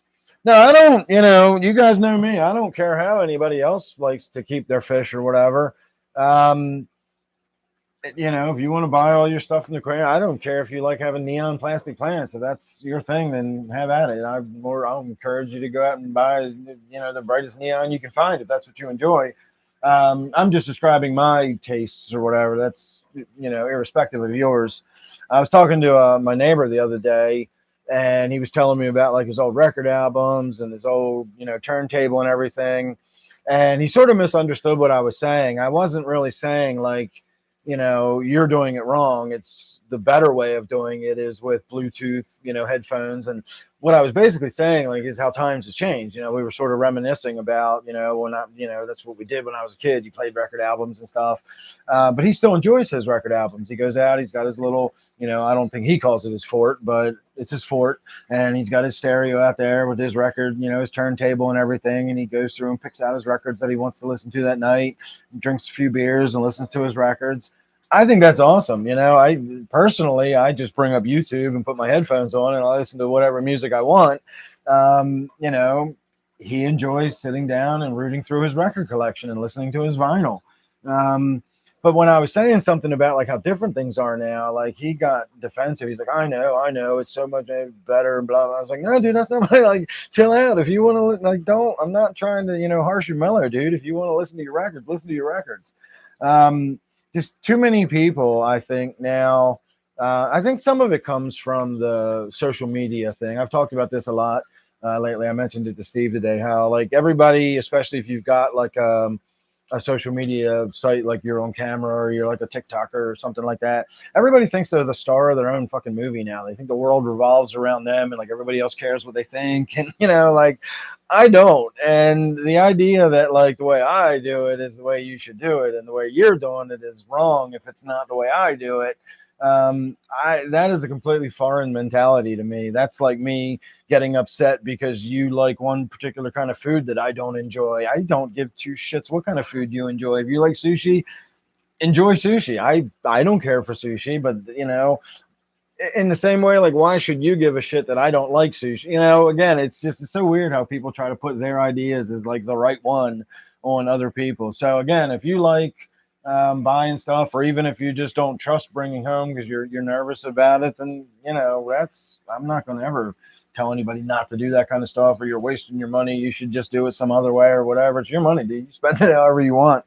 Make yourself happy. Life is short. Enjoy it.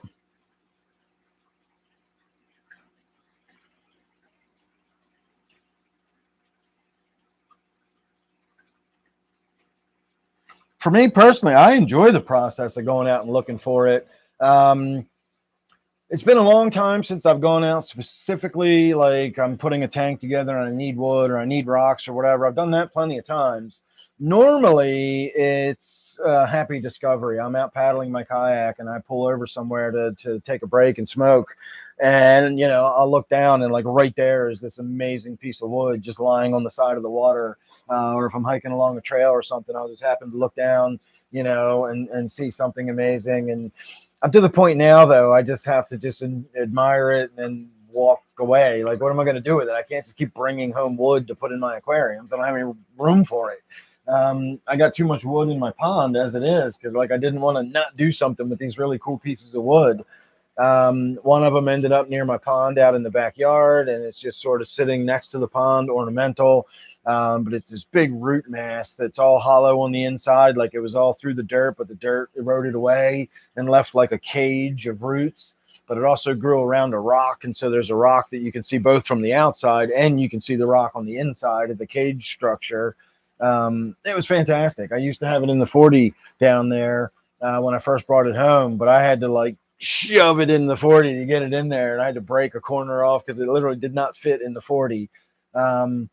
But that was awesome. I had moss growing all over it, and mushrooms grew out of it, and little fish in the tank could swim in and out all the little openings, and that was fucking neat. But it filled the tank. It was just too big to keep in the tank and like have it as a real fish tank. It was more like a show tank for the piece of wood than anything else.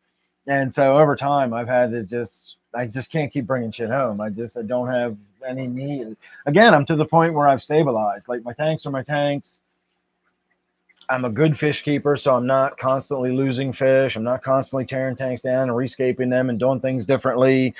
Years ago, got my sort of style, the kind of tank I like to, I'm an old man. I've settled into my hobby at this point. And so what do I do with all the shiny rocks I bring home? What do I do with all the cool pieces of wood I bring home?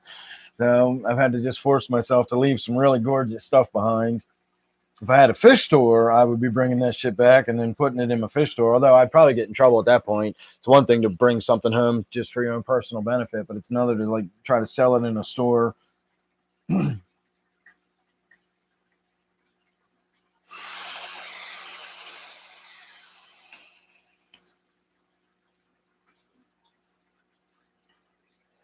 Well, in my case, any plants I bring home would go from low nutrients to high nutrients unless it was rooted into the substrate out there. But any floating plants, I guarantee there's more nitrate and nutrients and shit in my fish tanks than there are at a Pretty Boy reservoir. But that's what they all did, the same thing. They all melted away every time I brought home the native plants. They just dissolved into my tank, basically turned into mush.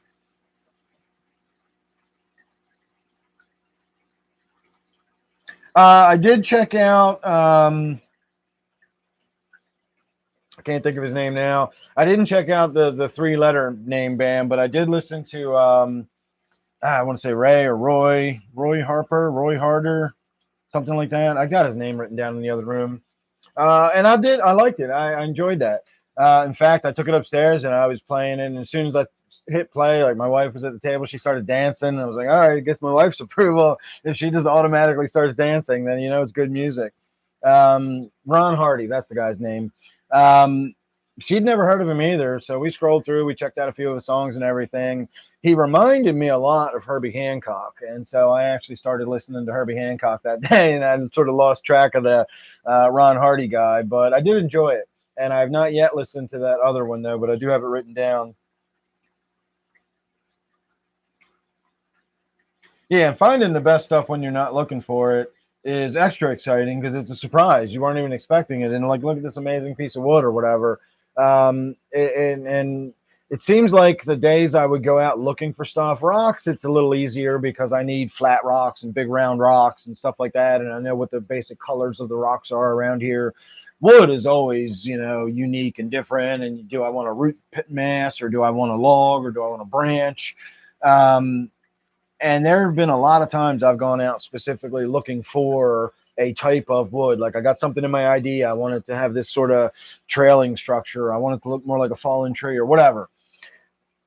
And when you've got something specific that you're looking for, you are not going to find it. Like the idea that you're like, there it is. That's exactly what I had in mind. Like that, it's not impossible, but it's just an unlikely scenario. In my experience, like when you've got that specific of an idea of what you're looking for, you're just not going to find that thing that's perfect. That's exactly what I'm looking for. Usually it's the other way around. I'm out somewhere on my kayak and I'm paddling past. I'm like, oh my God, that would be perfect in this tank, and then I could turn around and go back and get it and bring it home and, look at that. So going out deliberately, you never seem to find what you're looking for.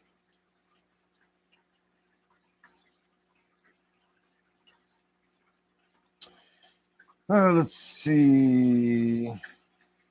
Piece of spider wood. Yeah, if I'm looking for a specific kind of wood that I obviously doesn't grow around here or something like that, then sure, I would buy that.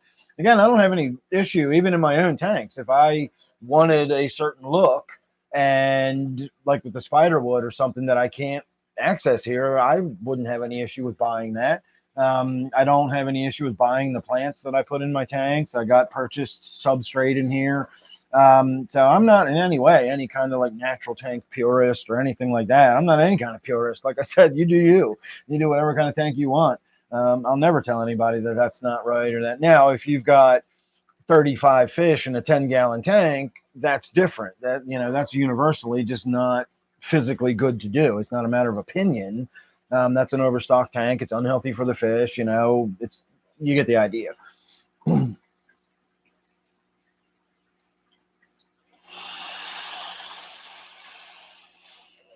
Bob,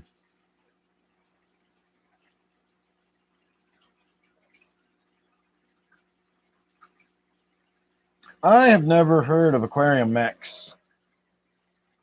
Bab.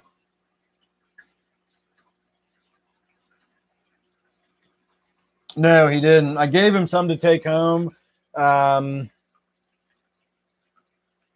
We weren't sure what our day was going to be, and so he didn't want to take any, not having any experience with, I kind of knew what I was getting into. I took a small amount today, had a pleasant day out in the woods, and still felt comfortable driving home afterwards.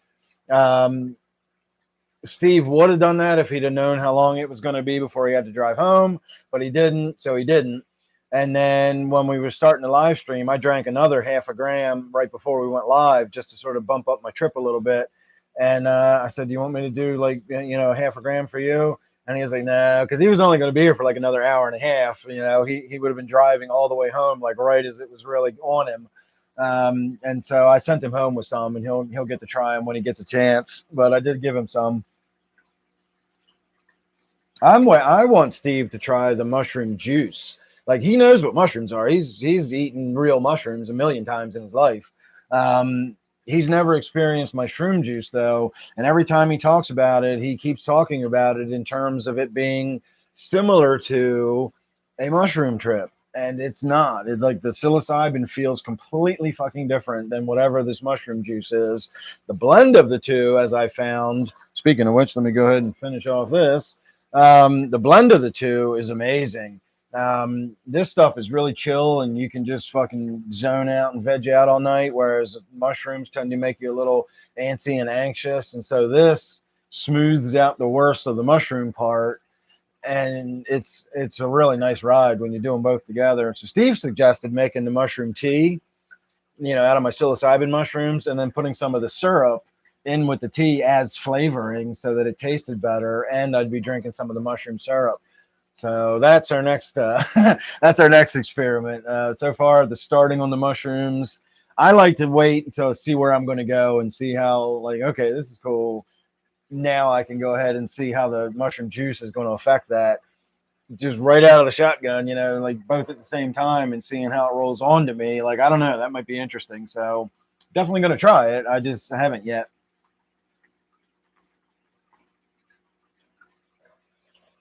First, I'll have to order more mushroom syrup because that was the last of it. And this shit is expensive. So again, any donations are appreciated.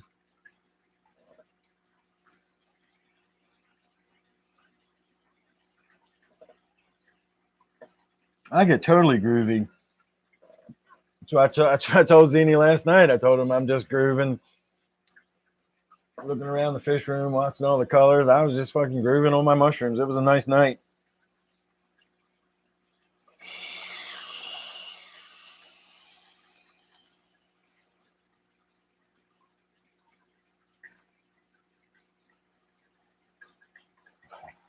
Mushroom walk. Well, I think of the syrup, honestly, again, getting back to the conversation of not really having the vocabulary for tripping. You're either tripping or you're not or something. And it's more subtle than that. It's more complex than that. So my idea of a trip, like, you kind of have to leave for it to really be a trip. Like right now, I can feel that I'm on mushrooms, but I'm still very much present and focused and here and everything. This is not what I call a trip. Just because I'm being affected by psychedelic mushrooms doesn't make it a trip. I got to go somewhere. When I'm staring at the wall for 8 minutes before I forget that I was on camera, I've left the building. That is a trip. I've gone somewhere in my mind. I can close my eyes and go places. Like, that's tripping. I got a long way to go before I get to that level of tripping. What I think of this is a staycation. I'm not really going anywhere, but I'm also not at work anymore either. I got the weekend off, and we're having a little staycation tonight. So that's what the mushroom syrup does. It's just this nice, pleasant little staycation. And again, tonight when I made my mushroom tea, I only used 0.5 grams. I did a half a gram of psilocybin mushrooms, which is enough that I can feel it, but it's pleasant. I would probably go up to like 8 or 9 and still do a live stream. At 1 gram, I think I'm getting to the point where I don't necessarily feel like I'd be comfortable doing a live stream at that level of tripping. Again, not intense, but easy to get distracted, easy to say stupid, weird shit that I don't want to say or might regret tomorrow. that kind of thing. And so, easy to wander off and get to doing something in the other room and completely forget I'm live streaming, So we'll see. We'll have some more fun with it as time goes on. Yeah, exactly, Borel. Am I pronouncing that right, Borelli? It is a break from yourself. You leave, you go think, you see the world differently, you think differently, you respond emotionally to stuff differently. It completely rewires your brain temporarily. If you've never done psychedelics, you can't explain what tripping is like to somebody. It's like being out of your head and in your head at the same time.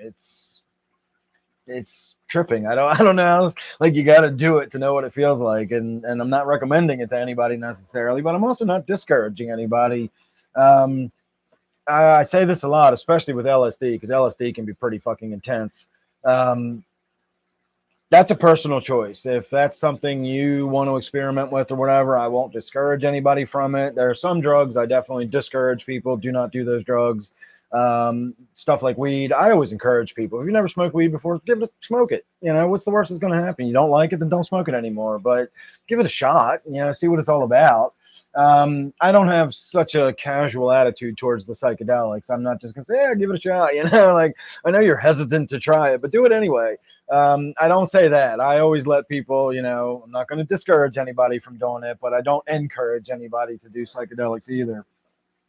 Personally, I love them. Psychedelics have always been my favorite drug. Weed is my daily workhorse. That's my daily driver. My recreational drugs that I just think are fucking fun have always been psychedelics, whether it's, the mushrooms or the acid. That's honestly all I've ever really done. I've never done peyote. I've never done mescaline, ayahuasca, DMT. I've never done any of those things. It's always been either psilocybin mushrooms or LSD. And I like both of them.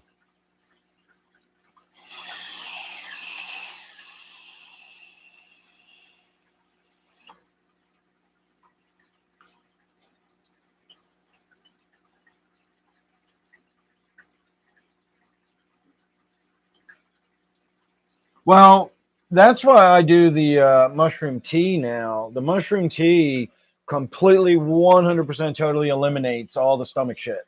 All the stomach stuff you get from eating mushrooms is from eating the mushrooms. They're made out of shit that's really hard to digest and break down, and it gives you cramps and gas. Eating mushrooms, especially when you get into the kind of amounts you need to have like a really solid trip, like an eighth ounce or a quarter ounce of mushrooms. Again, I'm eating a gram or a half a gram at a time. If you eat 4 or 5 grams of mushrooms, you're going to be sick to your stomach. It's going to be miserable. Make it into tea, drink it. It's already dissolved into the water. It absorbs through your stomach walls. The trip comes onto you really quickly. Within a half an hour or so, it's starting to roll onto you. And it is no stomach issues at all. Nothing. No cramps, no gas, no nothing. And if you disguise the flavor of the tea, you don't even taste the mushrooms. The only time I'll ever eat mushrooms again is if I'm out in the woods and, buddy, like, hey, I got some mushrooms. And like, oh, well, I guess I got to eat it because I can't make tea. If I'm home and I can just wait 20 minutes while I make some tea and then drink that, I'll never, ever eat mushrooms again. Make tea out of it. You'll never look back.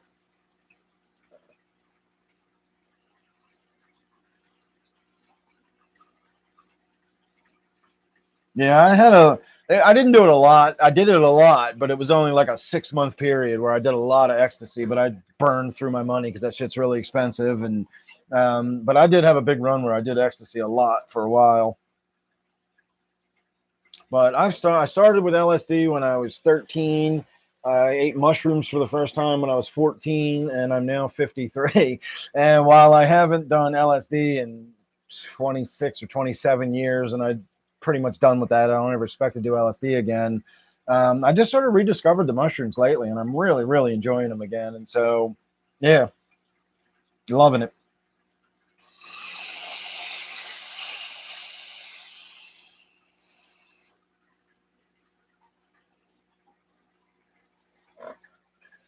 All right, I'm going to start winding down because it is almost 10 o'clock, and the conversation seems to have died off. I don't want to just sit here talking about mushrooms all night.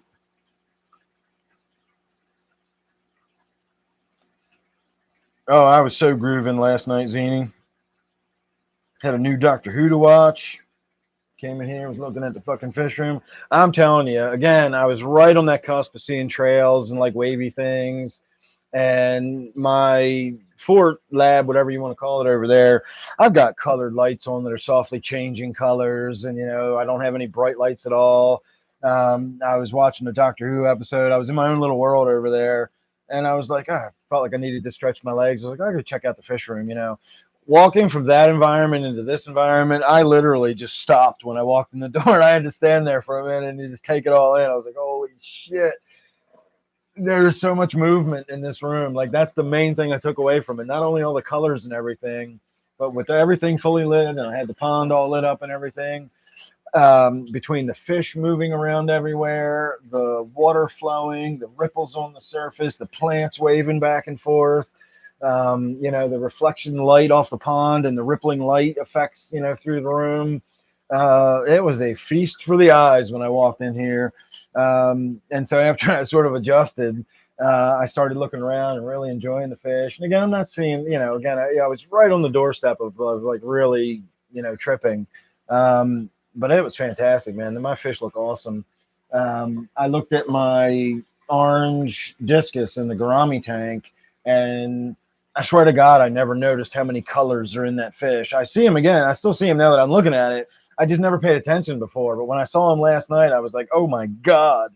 And today when I came in, I'm like, yep, they're still there. That wasn't just from last night. I was just noticing them last night. But that fish has so many colors in it. It's got blues and purples and yellows and reds and fucking stripes and spots all over it. That is an amazing looking discus. And I'm apparently just realizing that. I've always known it was pretty, but last night I really grew a new appreciation for that discus last night. I grew the golden teacher.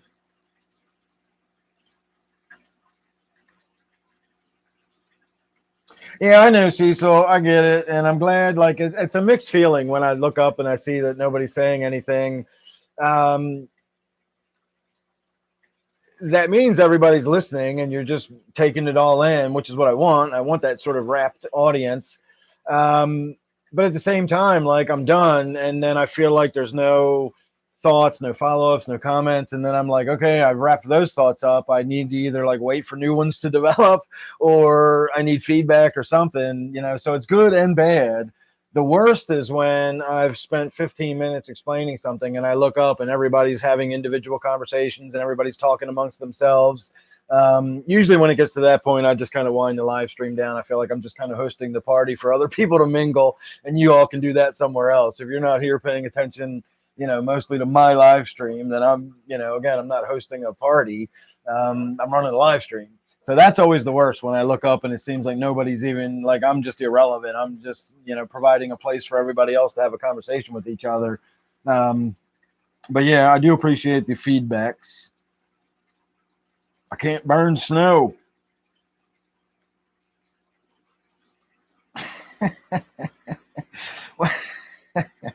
Yeah, I knew that text wasn't going to come across in the same way. But it was basically just like, have you seen my fish room? It wasn't a real question. Like, have you ever seen it? Like, obviously, I know you've seen it. But it's like the same way of like, have you ever really looked at your hand? That's what I was asking you. Have you fucking seen my fish room, dude? Because that's what I asked Annie last night after I came in here for the first time. I was so overwhelmed. I went back. And I sent Zini a message saying, dude, have you ever seen my fish room? It's fucking amazing. And he asked me if I was okay. I very much was. Yeah, that was fun. That was a good time last night.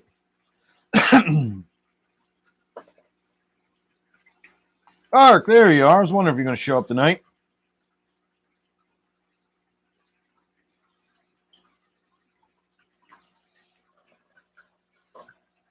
Yeah, it was amazing. I tried turning the disco light on, like I said, but I turned the disco light on. I looked around and I was like, no, we don't need the disco light. There's enough fucking going on without the disco light. We'll be just fine with what we got going on here. And ultimately, when I enjoyed the pond for a few minutes, I turned the light off. But then I stopped and appreciated what the pond looks like without the light lit, because it still looks awesome. It just looks different. The waterfall was really fascinating me, watching the way the water was flowing in and all the plants and everything and the flow of the water. That was fucking awesome.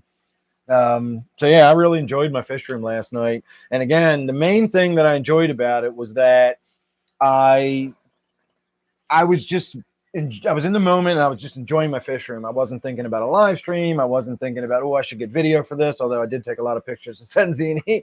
But it was still like that's what I wanted to do. I was like in the moment, like, look at this fish. Normally when I think of my fish room, like I've just gotten so used to the YouTube aspect of my fish room that they're almost synonymous now. Like when I don't appreciate my fish. Again, I can't remember the last time I just came in and enjoyed looking at my fish.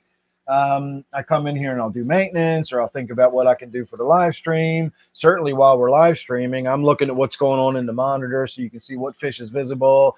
I'm not appreciating the fish. I'm looking at it from a technical point of view, camera angles and stuff like that. It was nice to just come in here. And again, I didn't spend a lot of time. It was overwhelming. And so I only spent, 5 minutes at a time, maybe, a few vapes, maybe smoke half a joint or something while I was in here, just grooving on all the fish for a while. I was like, all right, I need to get sit down again. Got back into my nice little low because I'm somebody that's already sensitive to a lot of overstimulation. You see how wound up I get when I'm talking about stuff. If I'm in really loud, bustling places, like even when the grocery store is busy and there's a lot of, one of my favorite words, a lot of susurrus. And the overhead thing is playing and the music's going and there's people all like that's just a lot for me to process because I try to process all of it. I can't just tune it out. Sometimes I can, but a lot of times I can't. And a lot of times it's just like too much fucking stimulation and I need to just chill. And so you can imagine when I'm on mushrooms and stuff like that, it can easily be a lot of stimulation in here. Like, let's get back in. There's a reason I sit in a low lighting with soft music and quiet, stuff and the soft color changing and all that. So that's how I enjoy tripping because it's not sensory overload. I don't need sensory overload to have a good time. So yeah, the fish room, I enjoyed the hell out of it, but it honestly would almost be better if I only had a fish tank. I could come in and enjoy that, but there's so much to look at. That's what gets overwhelming. I'm like trying to enjoy everything at once. The idea of just focusing on this fish or this tank, like it's just really difficult for me because I got all these other tanks that I can look at too, and they've all got neat stuff in them. And so I try to see everything all at once, and you can see how that can get kind of, overwhelming under normal circumstances, let alone under the effect of the mushrooms. But again, I did get to come in for 5 minutes at a time on 3 separate occasions. When I came in to out in the lights, I always look around the room, give one last look, make sure nothing needs to be addressed before I shut the lights off or whatever. So I did that, and then I retired to the quiet, soft lighting of my den for the rest of the night.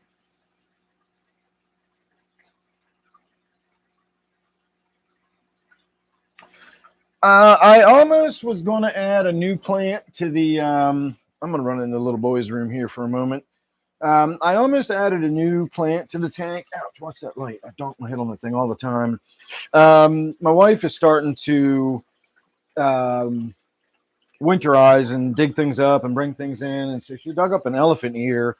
And before it dries out, she asked if I wanted to bring it down here and like put it near the pond or put it in the pond or something.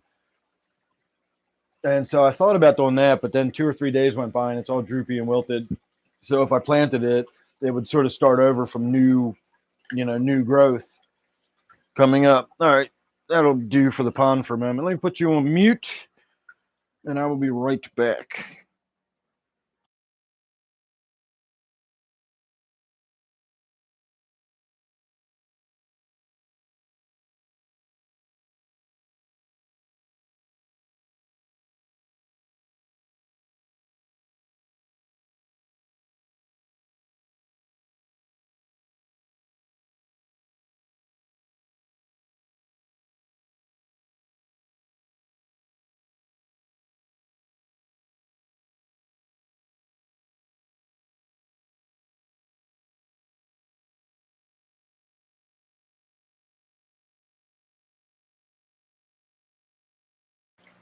And we're back.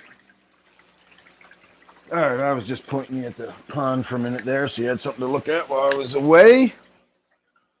And I'll bring you back over here and let you look at my gorgeous, sexy self.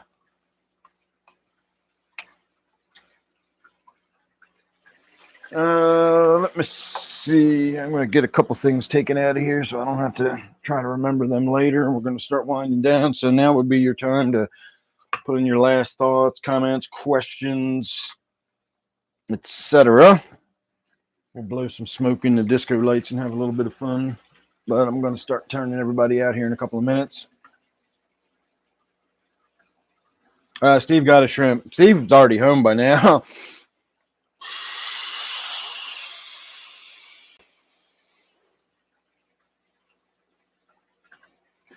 That's what Steve does when he comes over. He comes over like there's a fish he wants to look at, and he'll get down, and he'll just look at that fish and just really study the fish, and he just tunes everything else out and just focuses right on that fish.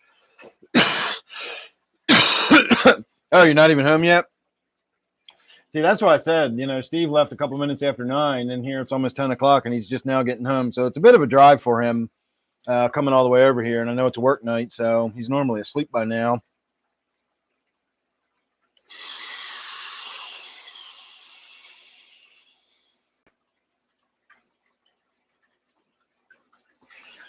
My ponds. All right, Dade, you will not be seeing me on whoever that live stream is, but enjoy yourself. My pond, if it was filled all the way up to the rim or brim, I'm not sure which one is the right word. Yeah, take all my shit over to Steve's and stream over there. That would be wild. The pond is 218 gallons if it's completely filled to the top based on volumetrically. I put in the dimensions of how wide it is, how long it is, and how deep it is, and it came up to 218 point something gallons. So roughly 220 gallons. But because of all the displacement of the rocks and everything, it's probably a little less than that. 215 gallons, 210 gallons might actually be in it. And I keep it an inch or so from the top. So I think of it as a 200-gallon pond. It might be a little more than that, though.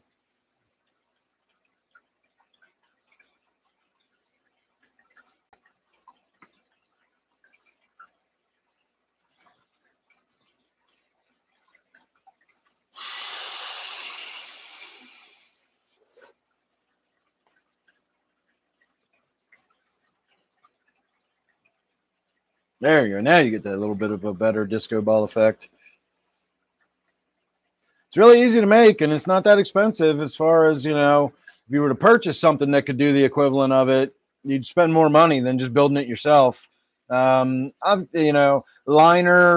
and all, like done, I have about $300 in it. If you want to, I honestly don't know if that includes the pumps, the aquarium part of it. And obviously the cost of the fish and everything is something separate, but just building it and getting it filled with water, about $300. I was up and running. And then of course I had to buy rocks. I think I spent more money because I bought like 11 bags of the river stones and they were not cheap. And I wound up spending like over $250 just on rocks.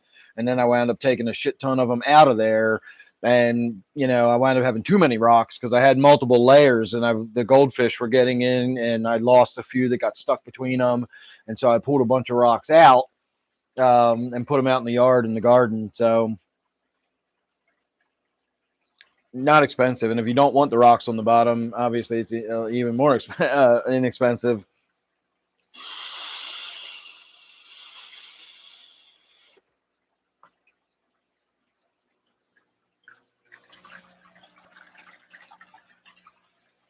All right, we'll turn that half of the light out. And I'm actually I don't normally do this. Let me get my drink out of here. I'm going to get everything out of here that I don't actually need. And then we'll turn the other light out too. We'll end the night with just the disco ball on.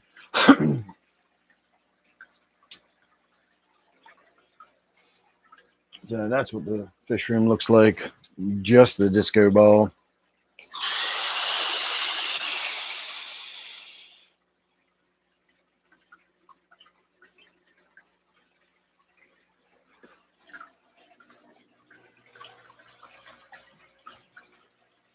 Don't forget my color changey, glowy mushroom. This is always a nice part of the experience.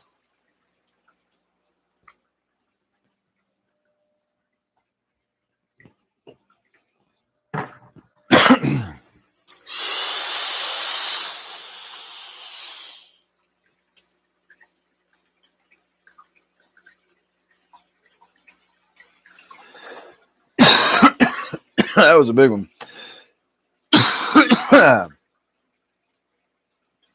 Ninja Vanish. We could try one. Yeah, I got two flower stalks. The bracts or flower. I call them flowers, but that's my peace lily.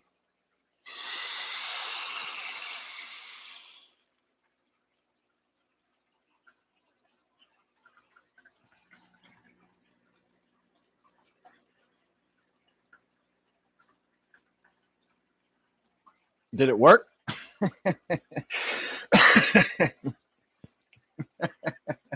I always wanted to do the ninja vanish into the cloud of smoke. Yay, I'm glad it worked. All right, everybody, on that happy note, I'm going to call it a good night. Oh, that's fantastic. I figured I couldn't see the camera anymore, so you probably couldn't see me, even if you could see around the periphery, as long as you couldn't see me. That was awesome. I don't know if I'll watch it back or not. If you clip it for me and send it to me, that'll be funny. That could be a meme too. Zini's got a couple pictures of me that he's going to make into memes one of these days, or send it to Ark, and Ark will make a GIF out of it or something, or GIF, however you pronounce it. But he's got a couple pictures of me that are just worth fucking gold. At the very least, maybe we'll see them as badges or emojis over here one day or something like that can be used. The problem with the emojis is they're so tiny. You can't really even see the expression on my face or anything. So, yeah, we'll try to bribe Ark into doing it. Hey, Steve's home. All right, now I feel like I can rest easy tonight now, and Steve's not going to be lost in the wilderness somewhere. Do I have everything I need out of here before I get done? Yeah, that's a lot going on visually. So 10 out of 10 on the Ninja Vanish. That's awesome. Yeah, I definitely, if I ever post that picture somehow, maybe I'll post it over on the Discord and you can all see what I'm talking about. But there's a couple, I send Zini videos and stuff, private videos where I'm just chatting with him about personal stuff or whatever. And some of the fucking thumbnails that my camera comes up with, because a lot of times I'm looking into the camera trying to see if it's recording yet or see how many minutes, or look at the little battery or whatever. I got my old man eyes, and I can't see it. And well, you can post it on Discord, Zini. I already told you you've got permission to use those publicly if you want. I don't have any problem with you using those photos of me. I think they're fucking fantastic. I love them. So post away, dude. You can put them on there. So, all right, everybody, on that note, if you are a member and you want to check out those pics, check out the Discord. I don't know where Zini's going to post it. I assume in the general. So you can check that out. And then otherwise, I will see my members on Wednesday. If you'd like a private members only live stream, I do those on Wednesday. So you can join the channel for $2.99 a month. You'll get Wednesday's live stream, plus you get access to the Discord I just mentioned, et cetera, et cetera. So go under any of my videos, you'll see a join, the channel here, and you become a channel member and you get access to all that stuff. So my members, I will see you on Wednesday. And everybody else, I will be back again next Friday, 8 p.m. Eastern time. Don't forget the clocks are going to be changing very soon. So we will, I'll make announcements about all that stuff when when my time changes, etc. So see you on either Wednesday or Friday. And thanks for hanging out. I know I had a good time. So long, and thanks for all the fish.